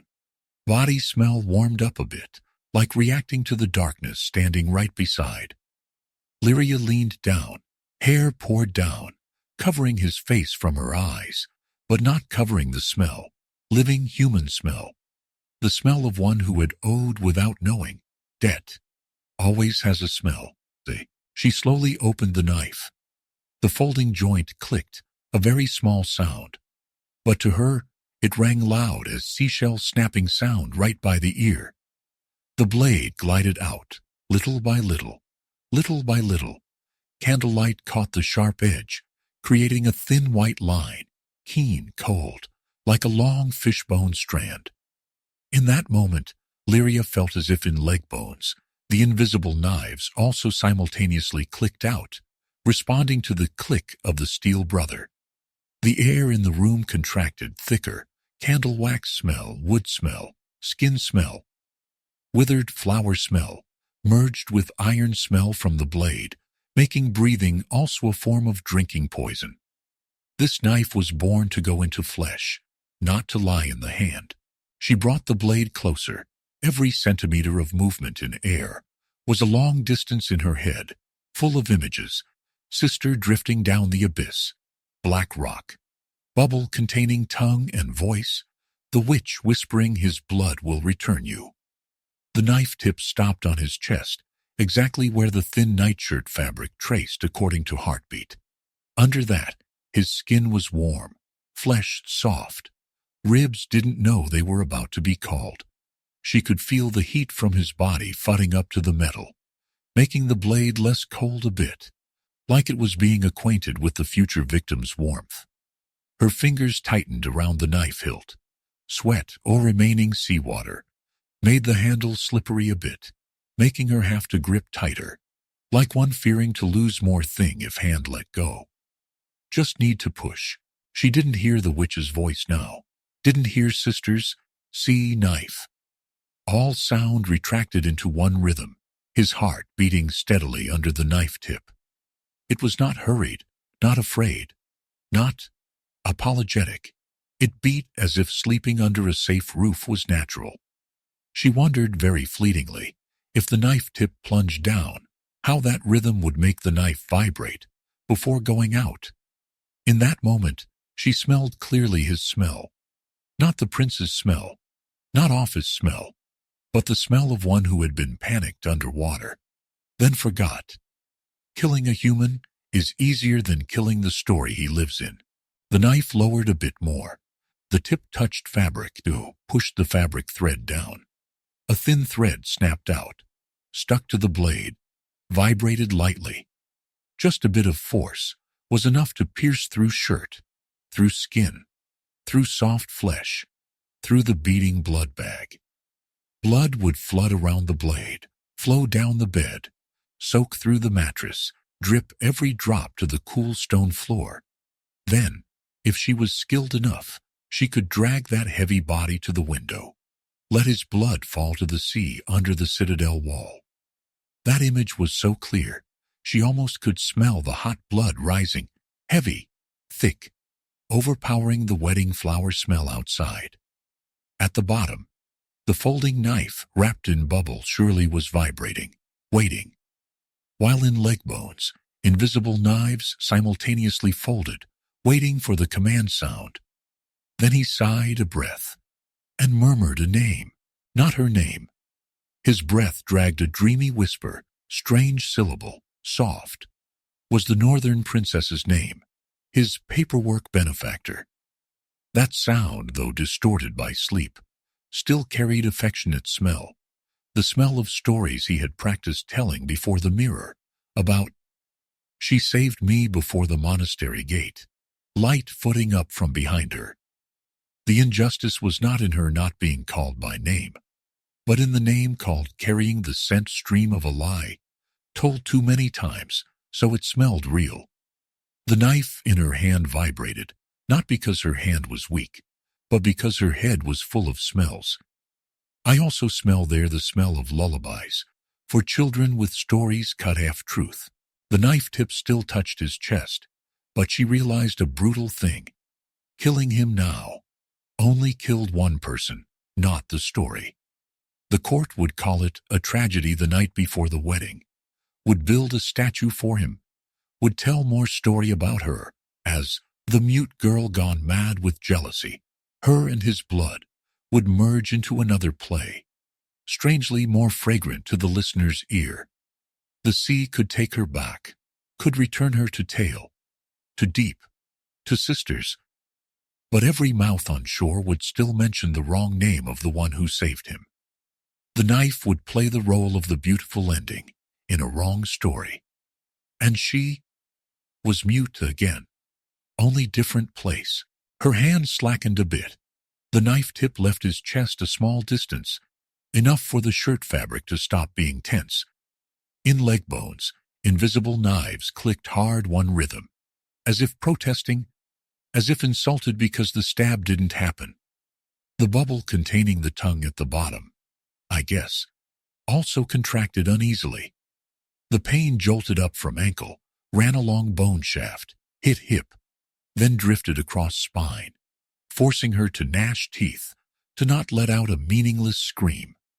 The prince slept on, only knitted eyebrows very faintly, as if grazed by a thin dream. His peace smell was so annoying, she wanted to plug her nose.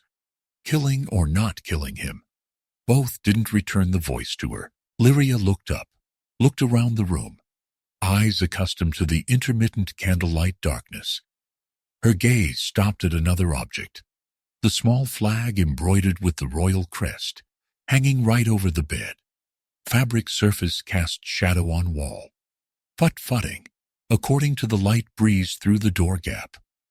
The royal symbol embroidered with gold thread, on a dark red fabric background. Those threads rose under firelight, like protruding veins of a beast full of blood. That was not just fabric, it was the shape of the official story. Who is benefactor? Who is king? Who is the silent one? Blood falling on it would stick longer than on his skin. She turned the knife from the sleeping man's chest, up. The small movement made the knife in leg bones click another pain rhythm, like being bent against orders.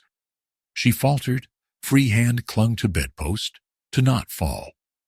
The wood post was solid, cool, surface smooth from having been touched by human hands. Throughout many years, under that smoothness was the smell of nights slept peacefully, of unconcerned sweat. She inhaled hard, to fill her chest with wood, candle, human smell, then leaned, took momentum, raised knife, aimed at the red fabric surface. This moment, she didn't need the knife under the sea to agree. The blade pierced fabric in one silent slosh. The sound of fabric tearing was different from skin tearing, but to her ears, both had a common smell. The smell of things once joined being separated. Gold thread snapped, coiled up, revealed small holes on the crest form. The blade passed through fabric, stabbed deeper into wood, vibrated lightly when touched the heart of the ornament. She pulled the knife out, felt the friction between metal and wood grain, transmitted to wrist, making even small bones in there tremble. A red fabric scrap as big as a finger fell to the pillow, lay beside the prince's temple, like an early dried blood drop. Not enough. This time, she didn't hesitate. She gripped the knife with both hands, jerked hard, stabbed straight into the crest center, through deep, to the point the knife tip screeched on wood below. The knife body vibrated like a mute scream. Her blood, from an old wound on hand, cut again by the blade when gripped hard, sprung out. Several small drops splashed on fabric, spread into dark dots on the red background, almost indistinguishable. But the smell was different. The mermaid blood smell mixed with dyed fabric smell, gold thread smell, wood smell, merged, heavy, strange, crawled into the door gap, slithered out the hallway, found the way down to the citadel stones, through that fell to the water. I hear many stories about blood spilled on the flag. Few stories tell that blood had carried whose smell. Under the sea, something woke up. From the stone base under the palace, small bubbles began to rise, initially sparse, then thick, as if the seabed just breathed hard. For the first time in many years, the deep water layer vibrated. Long seaweed strands pressed to stone were pulled out, stretched, shook. Small fish scattered, felt the changed pressure hit their scales like an invisible hand. The black rock hanging memory bubbles vibrated hard. Every bubble string clashing into each other emitted fut-futting sounds warm as heartbeat, but uneven, messy. The bubble containing the folding knife and Lyria's tongue brightened up. Gray-white light, tinkling like metal striking itself. The folding knife at the bottom clicked out, though no hand touched. The bubble surface tensed to limit, then cracked. Not shattered as a whole block, but tossed according to fishbone cracks, revealing inside the blade, dipped in thick black water. That blade, the dark version of the knife on shore, vibrated, clicked, collided with the membrane, every time creating a small wave, jolting through surrounding bubbles, making images in them distorted. The memories locked inside. Person wailing underwater, one who cut tongue, one who exchanged voice, one who was name erased, began to swell, flow out into small light streaks, drift from the transparent prison. The sea witch, sleeping in her bone cave, opened eyes. The smell of triumph and the smell of worry simultaneously rose from her skin. The deal had been diverted. In the room, the knife still stabbed on the crest, vibrated. The prince was startled awake, not by metallic sound, but by a strange coldness crawling along spine, as if his bed just was dipped in cold water. His eyes opened, blinked several times before candlelight, then stopped on the torn red fabric, on the blade stabbed into his house symbol. In the first rhythm, he hadn't understood. The first smell he inhaled was blood smell, not thick, but clear, wedged between dying candle smell and sleep sweat. His gaze glided across, saw Lyria's hand, saw the red streaks on her skin, saw the way she stood there, shoulders rising, falling with breath, eyes wide. That moment, she was both culprit and warning. "What are you doing?" His voice was hoarse, slightly containing the smell of panic not yet bloomed. Words escaped half a sentence, then stuck, because the real scene truly appeared in head. Not the knife on his chest, but the knife on the crest. Not his blood, but her blood. In the air there was the smell of something breaking, not broken by human hand, but by force of a word, being bent in two. I have many times seen dynasties fracture not when heads fall, but when their symbols bleed first. Lyria didn't answer. She couldn't. Her throat vibrated, as if wanting to laugh because of irony, wanting to cry because of pain, wanting to wail because of being cut, but only could utter a broken breath, prolonged, sounding like wind through a wall gap. Every knife in leg bones clicked, folded, clicked, every time added a layer of pain, as if punishing her for not following the deal-traced path.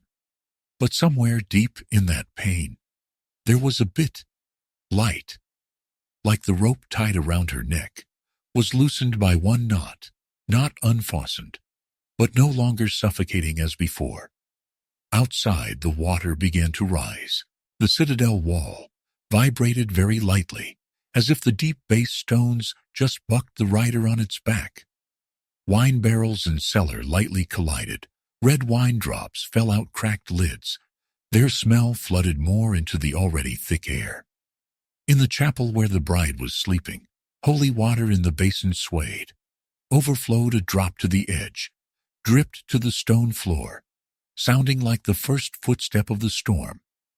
On the sea surface, bubbles large and small rose, burst, launched into the sky messy images of memory. Merfolk tail dissected, humans tongue pulled, deal signed with blood. all in flickered in fog.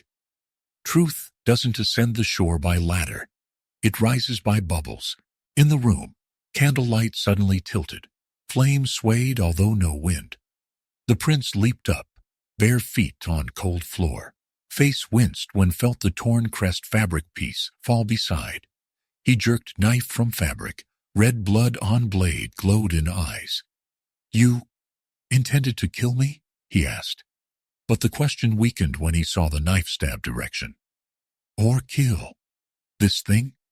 He raised knife. Torn crest fluttered on blade. Blood and burnt fabric smell, from candle hotted in, mixed together, hit straight up his nose, like accusation needing no words. Not all cuts are for flesh. Lyria looked at him, then at knife, then raised hand pointed, not at his chest, but at the flag. Simple gesture, but on her skin, cold sweat beads appeared. Every drop glided over aching wrist bone, because having to be witness to this choice. Her eyes were bloodshot, not just because lack of sleep, but because every wish blocked at throat. Converged up eyes like bubbles, not finding way up. In that look, he saw thing he'd always avoided. The dream image of stormy night, when someone else, with tail, had hugged his chest underwater. No need voice to say, "I am the one who saved you." Outside, the first thunder exploded, not too loud, but unusual, because the sky was almost cloudless. Screams somewhere rang up from the courtyard below. Guards shouted about rising water, broken embankment, glowing bubbles on sea surface. Every word carried panic smell, spreading very fast in air. Alarm bells began to ring. Metallic sound struck stone, vibrated in everyone's chest in the palace. Lay them from wedding preparation intoxication. The prince turned head, heard. His first fear smell rose, very thin, like cold sweat, starting to bead behind nape. In that moment, he had two things to face: water outside, and knife in hand. Bells still rang.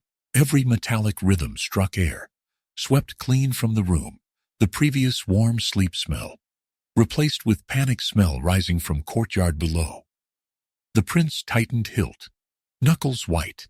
His skin smell secreted different from when drunk.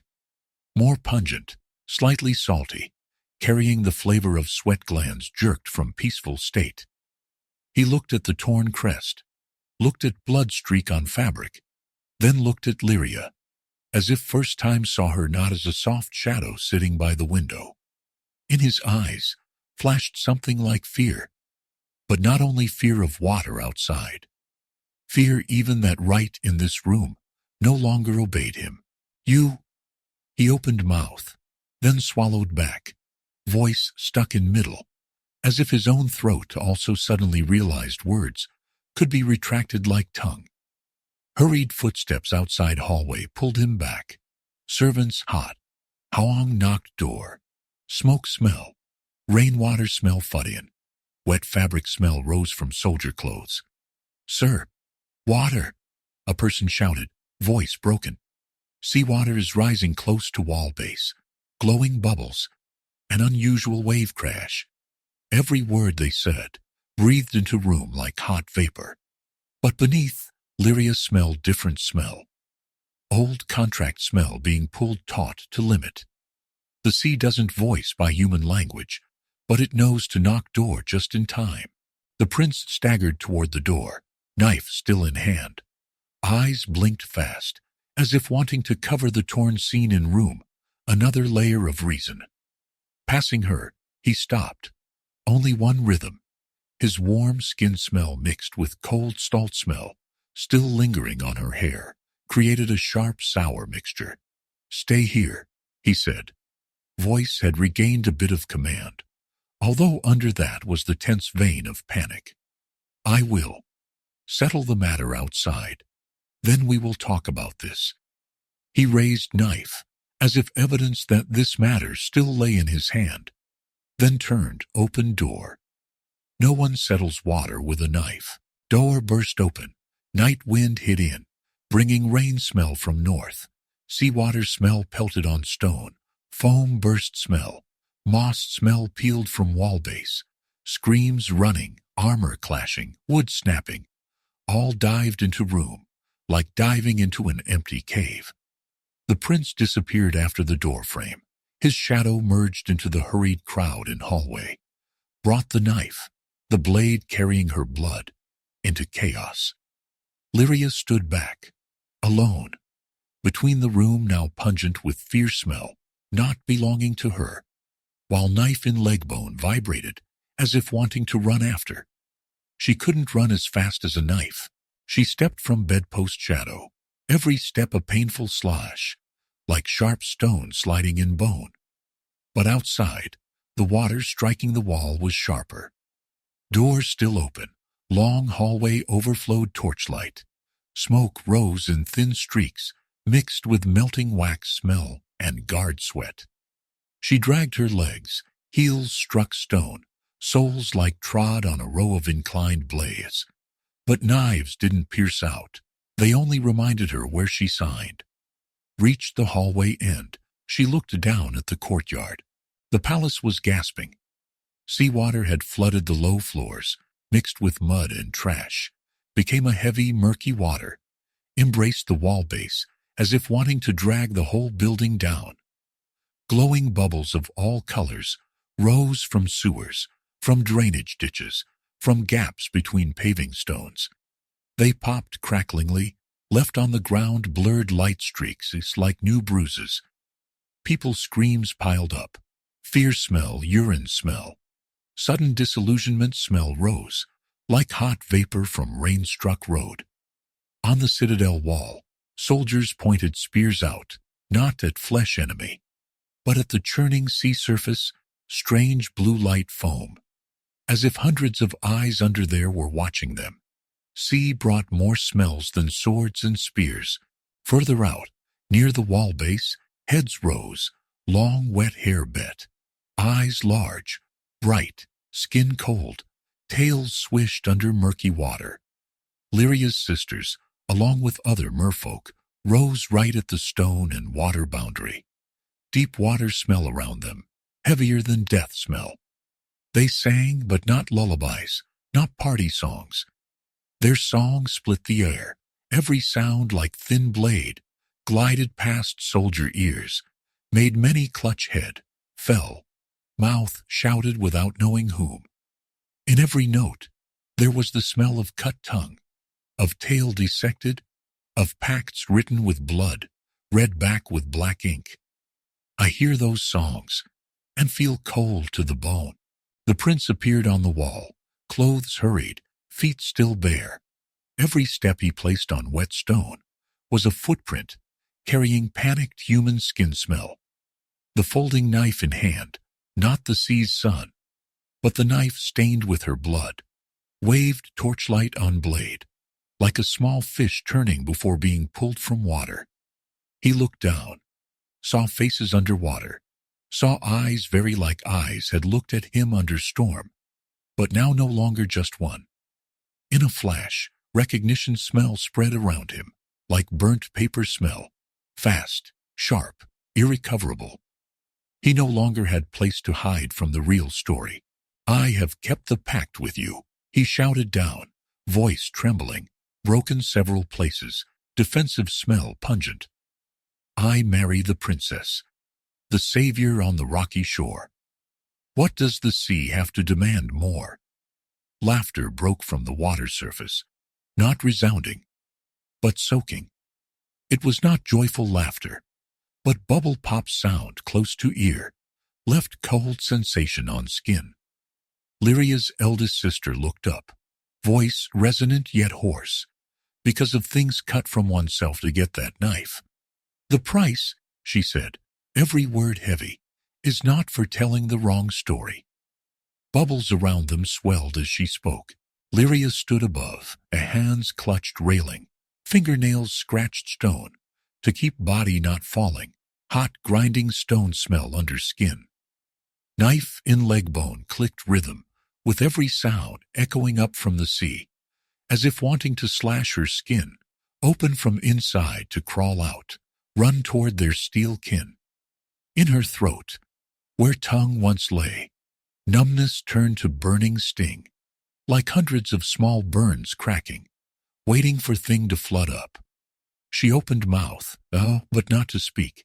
She wanted to breathe, but every breath pulled in brought salt smell so thick it pushed her tears out. Between human screams and sea songs, she was the gap I, the keeper, have seen many times. When two stories collide, if no blood, no one yields. This time blood ready, lay on knife, on fabric, in water, in bone. A larger wave hit the wall. Water splashed up, cold and heavy, slapped soldier faces, prince's clothes, the very railing she clutched. Glowing bubbles burst right under wall base. Their light swept on stone, revealed old black streaks, traces of promised words etched, then covered by moss. The sea doesn't forget where people sign name. The prince turned, saw Lyria on the hallway above, her face wet, unclear because of splashed seawater or something else. In her eyes, he saw his own reflection in the stormy night, helpless, suffocating, completely not controlling anything besides opening mouth, calling wrong person name. He raised knife, as if the knife was the only way, to redraw familiar order. Hand trembled, hot skin smell, from fear and anger mixed. "What have you done?" he asked. But that question no longer sent to her, but sent to the water below. The sea answered by action. A low wall section, where base stone had been worn by water, through many years, suddenly cracked. Stone broke, fell. Bricks pelted. Cracking sound rang heavy, as old bone snapping sound. Seawater flooded through that hole, rushed into courtyard like a long-locked beast, just found a door gap. Slow-footed people fell, their screams drowned by water. Fear smell suddenly dissolved into salt smell, became a common fragrance layer, not distinguishing who belonged to whom.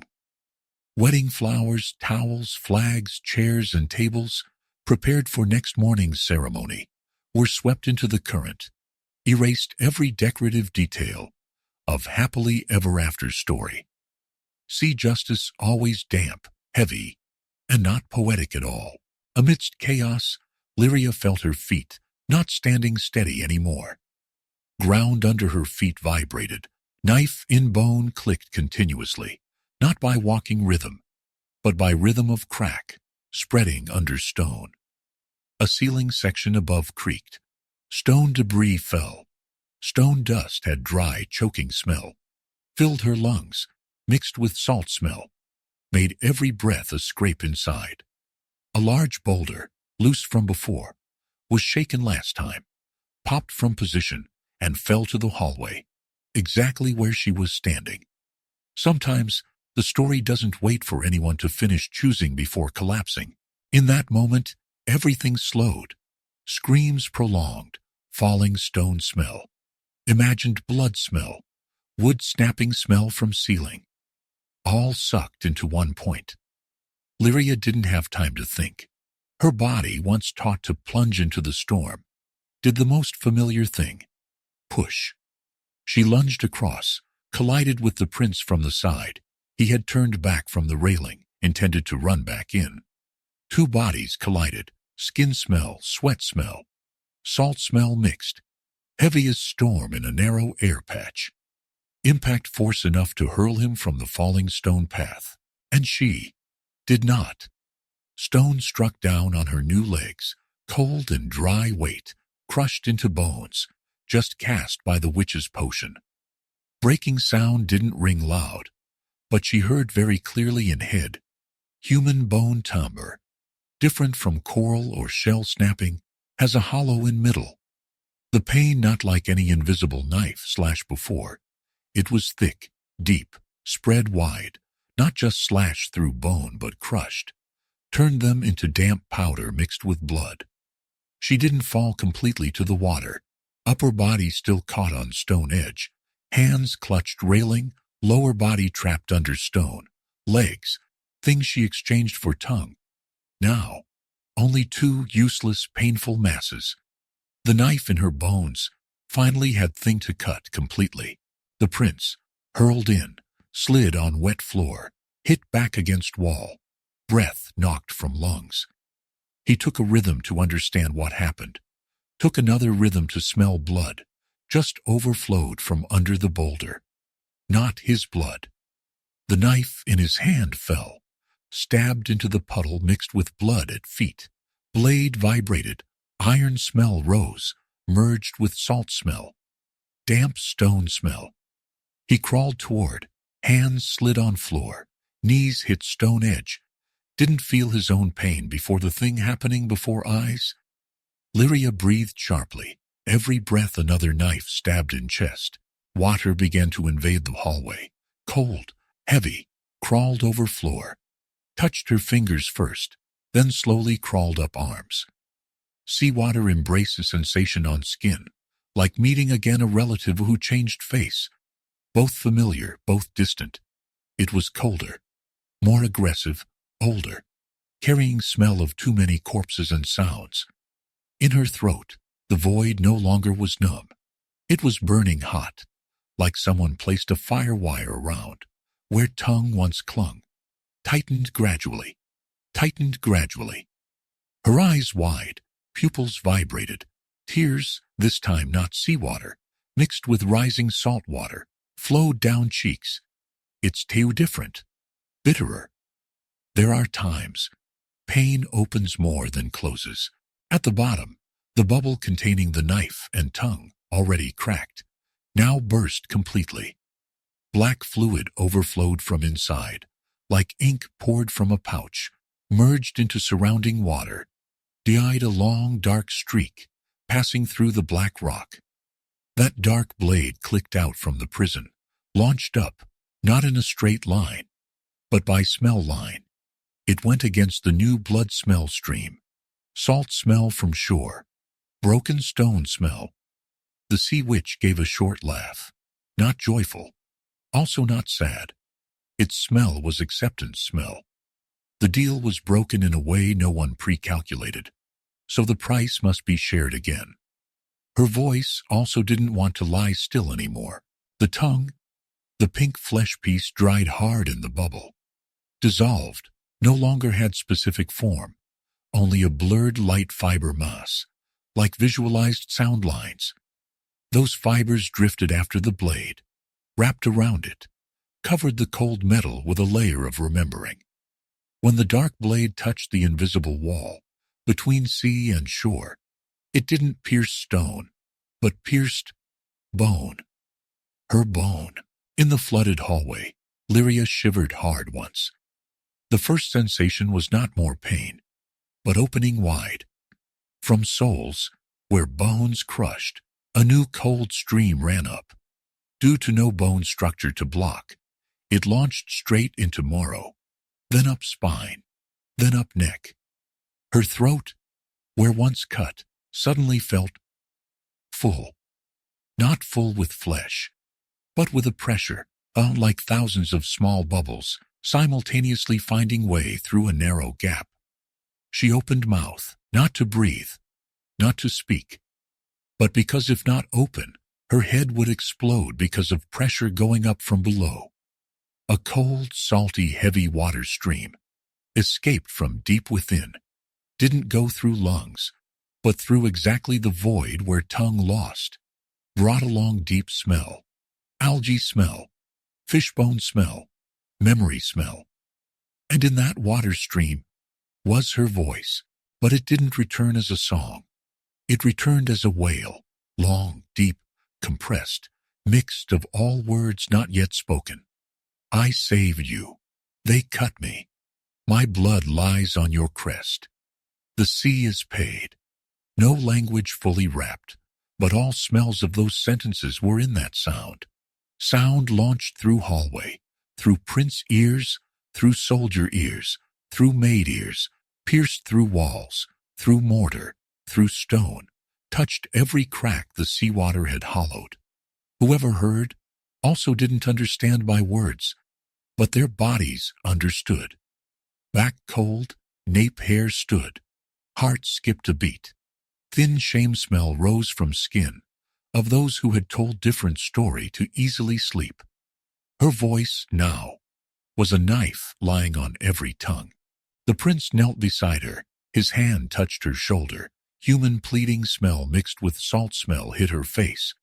"Quickly bring her up," he shouted. First time in the night directed command at saving her, not just saving the wall. Stone-crushing legs, vast. Soldiers ran back. Hands tried to lift the boulder. Fingernails scratched on stone surface slippery with water. Left white streaks, not enough strength. Another person thought of using levers, sticks, ropes. Clumsy human methods with stone. No one dared let water flood more in. But water still entered. Lyria felt the body above being jerked, pulled. But the lower part no longer belonged to her. It was only two painful masses held by stone as offerings. Her voice, after the first wail, didn't go completely silent. It still vibrated in air, smaller, but persistent, like a small string pinned into everyone's ear, pulling lightly every time they intended to turn away. She looked at the prince, his image blurred because of water, because of pain, because of memory drops spurting from her neck. In her eyes no longer demanded to be loved, also no longer illusioned to be named right, only remained a simpler, more brutal thing. That from now on, he would never hear the old story with clean ears again. Water rose to her waist, cold, lifted bit of weight, but also pulled. The leg pain faded, not because healed, but because body began to go numb. Her legs, shattered bones, crushed flesh, now didn't look like legs, also didn't look like tail. They were another form, a punishment for choosing standing between two worlds. The prince clutched her shoulder, cold hand. Clear panic smell, mixed with old wine smell and new sweat. His mouth murmured apologies, not into sentences. I don't soften for that. I only record it, like recording another crack on stone. At the bottom, the sea didn't receive her back by gentle arms. It pulled, it pressed, it tightened stone around her legs one more time, as if reminding every other cue beneath. This is the price of the one who exchanged tongue for legs, then used legs to break the flag. But it didn't swallow her all. Her voice, partly still stuck in the air, echoed in walls, in stomachs, in upcoming sleep of survivors. It clung to every crack, every torn fabric scrap, every blood drop on the knife. Bloody justice sometimes doesn't take life, but takes sleep. Next morning's ceremony didn't take place. The bride was taken elsewhere, avoided the water. Wet wedding dress smell, withered flower smell, cold holy water smell clung to her. The prince walked in the palace with a new cane, feet carrying light wound from that night. But his footstep was heavier, not because bone, but because the sound smell still stuck in ear. The wordless wail of a mute girl under the flooded hallway. The flag on his bed was replaced, more beautiful, thicker, gold thread embroidered brighter. But on the stone wall behind, her old blood streak still lingered, soaked into stone grain. No one scrubbed clean the smell. People began to tell a different story. They told that the night before the ceremony, the sea was enraged, flooded into the palace, as if to demand an old broken bargain. They told that there was a mute girl, legs crushed under stone, wailed out a wordless wail, made the whole palace hear the sea sound. Inside themselves, they didn't tell detail who pushed whom from the falling stone path, who stabbed knife into the emblem, who had exchanged tongue for those legs. These details didn't suit children needing sleep. But I know, on rainy nights, when water swelled up at the wall base, adults passing the crack with dried blood, smell still slightly veered aside. Because the story once smelled iron, would no longer be as fragrant as before. As for Lyria, she didn't dissolve into foam, as people usually told to lessen guilt. Her body, upper part, still lived, lower part permanently ruined, became a thing not suitable for either sea or shore. She was placed in a low room, where the window looked out to the waterline rising every season. Her throat, after the loud wail, gradually went silent, but not silent as before. Occasionally, when the lie smell in the palace too thick, a smooth speech, an oversweet praise, a story rewritten too clean, her throat heated up again, and a hoarse, wordless sound broke out, making several cups on the table tremble. Several dreams in the night jerked. Her voice, from then, became the folding blade in the deep-sea bubble of every person. That blade lay in the memory bone, folded every day so people could still swallow rice, could laugh, could sing pleasant songs. But every time they tried to retell the stormy night in a more beautiful, cleaner, less blood, less water way, the blade clicked out, slashed a small line in their silence. They didn't say out, but heart beat faster, hands slightly trembled on the glass. That night's sleep waited longer, cold sweat out more. That was the only justice she had left, not letting anyone tell this story without tasting a bit of metal smell on the tongue. I, the keeper, am not here to comfort. I only stand by the black rock, where new memory bubbles continue to grow, each containing a story with its own smell. A broken promise, a blood deal, a king claiming himself cleaner than reality. Among them, there is a bubble not containing mermaid figure, not containing tongue, not containing blade. It only contains a pair of legs, crushed under stone, an empty throat, and a salty water stream poured out, needing no words. The bubble needs no one to touch to crack. It cracks itself every time on shore. There is an additional convenient word, and every crack is a chance for the truth smell to overflow. If the listener hears this story and feels heavy chest, dry throat, legs slightly ache when step, then that is not the sea's fault. It is the smell of someone's voice that has been cut, still staying, like the folding blade in the deep sea bubble.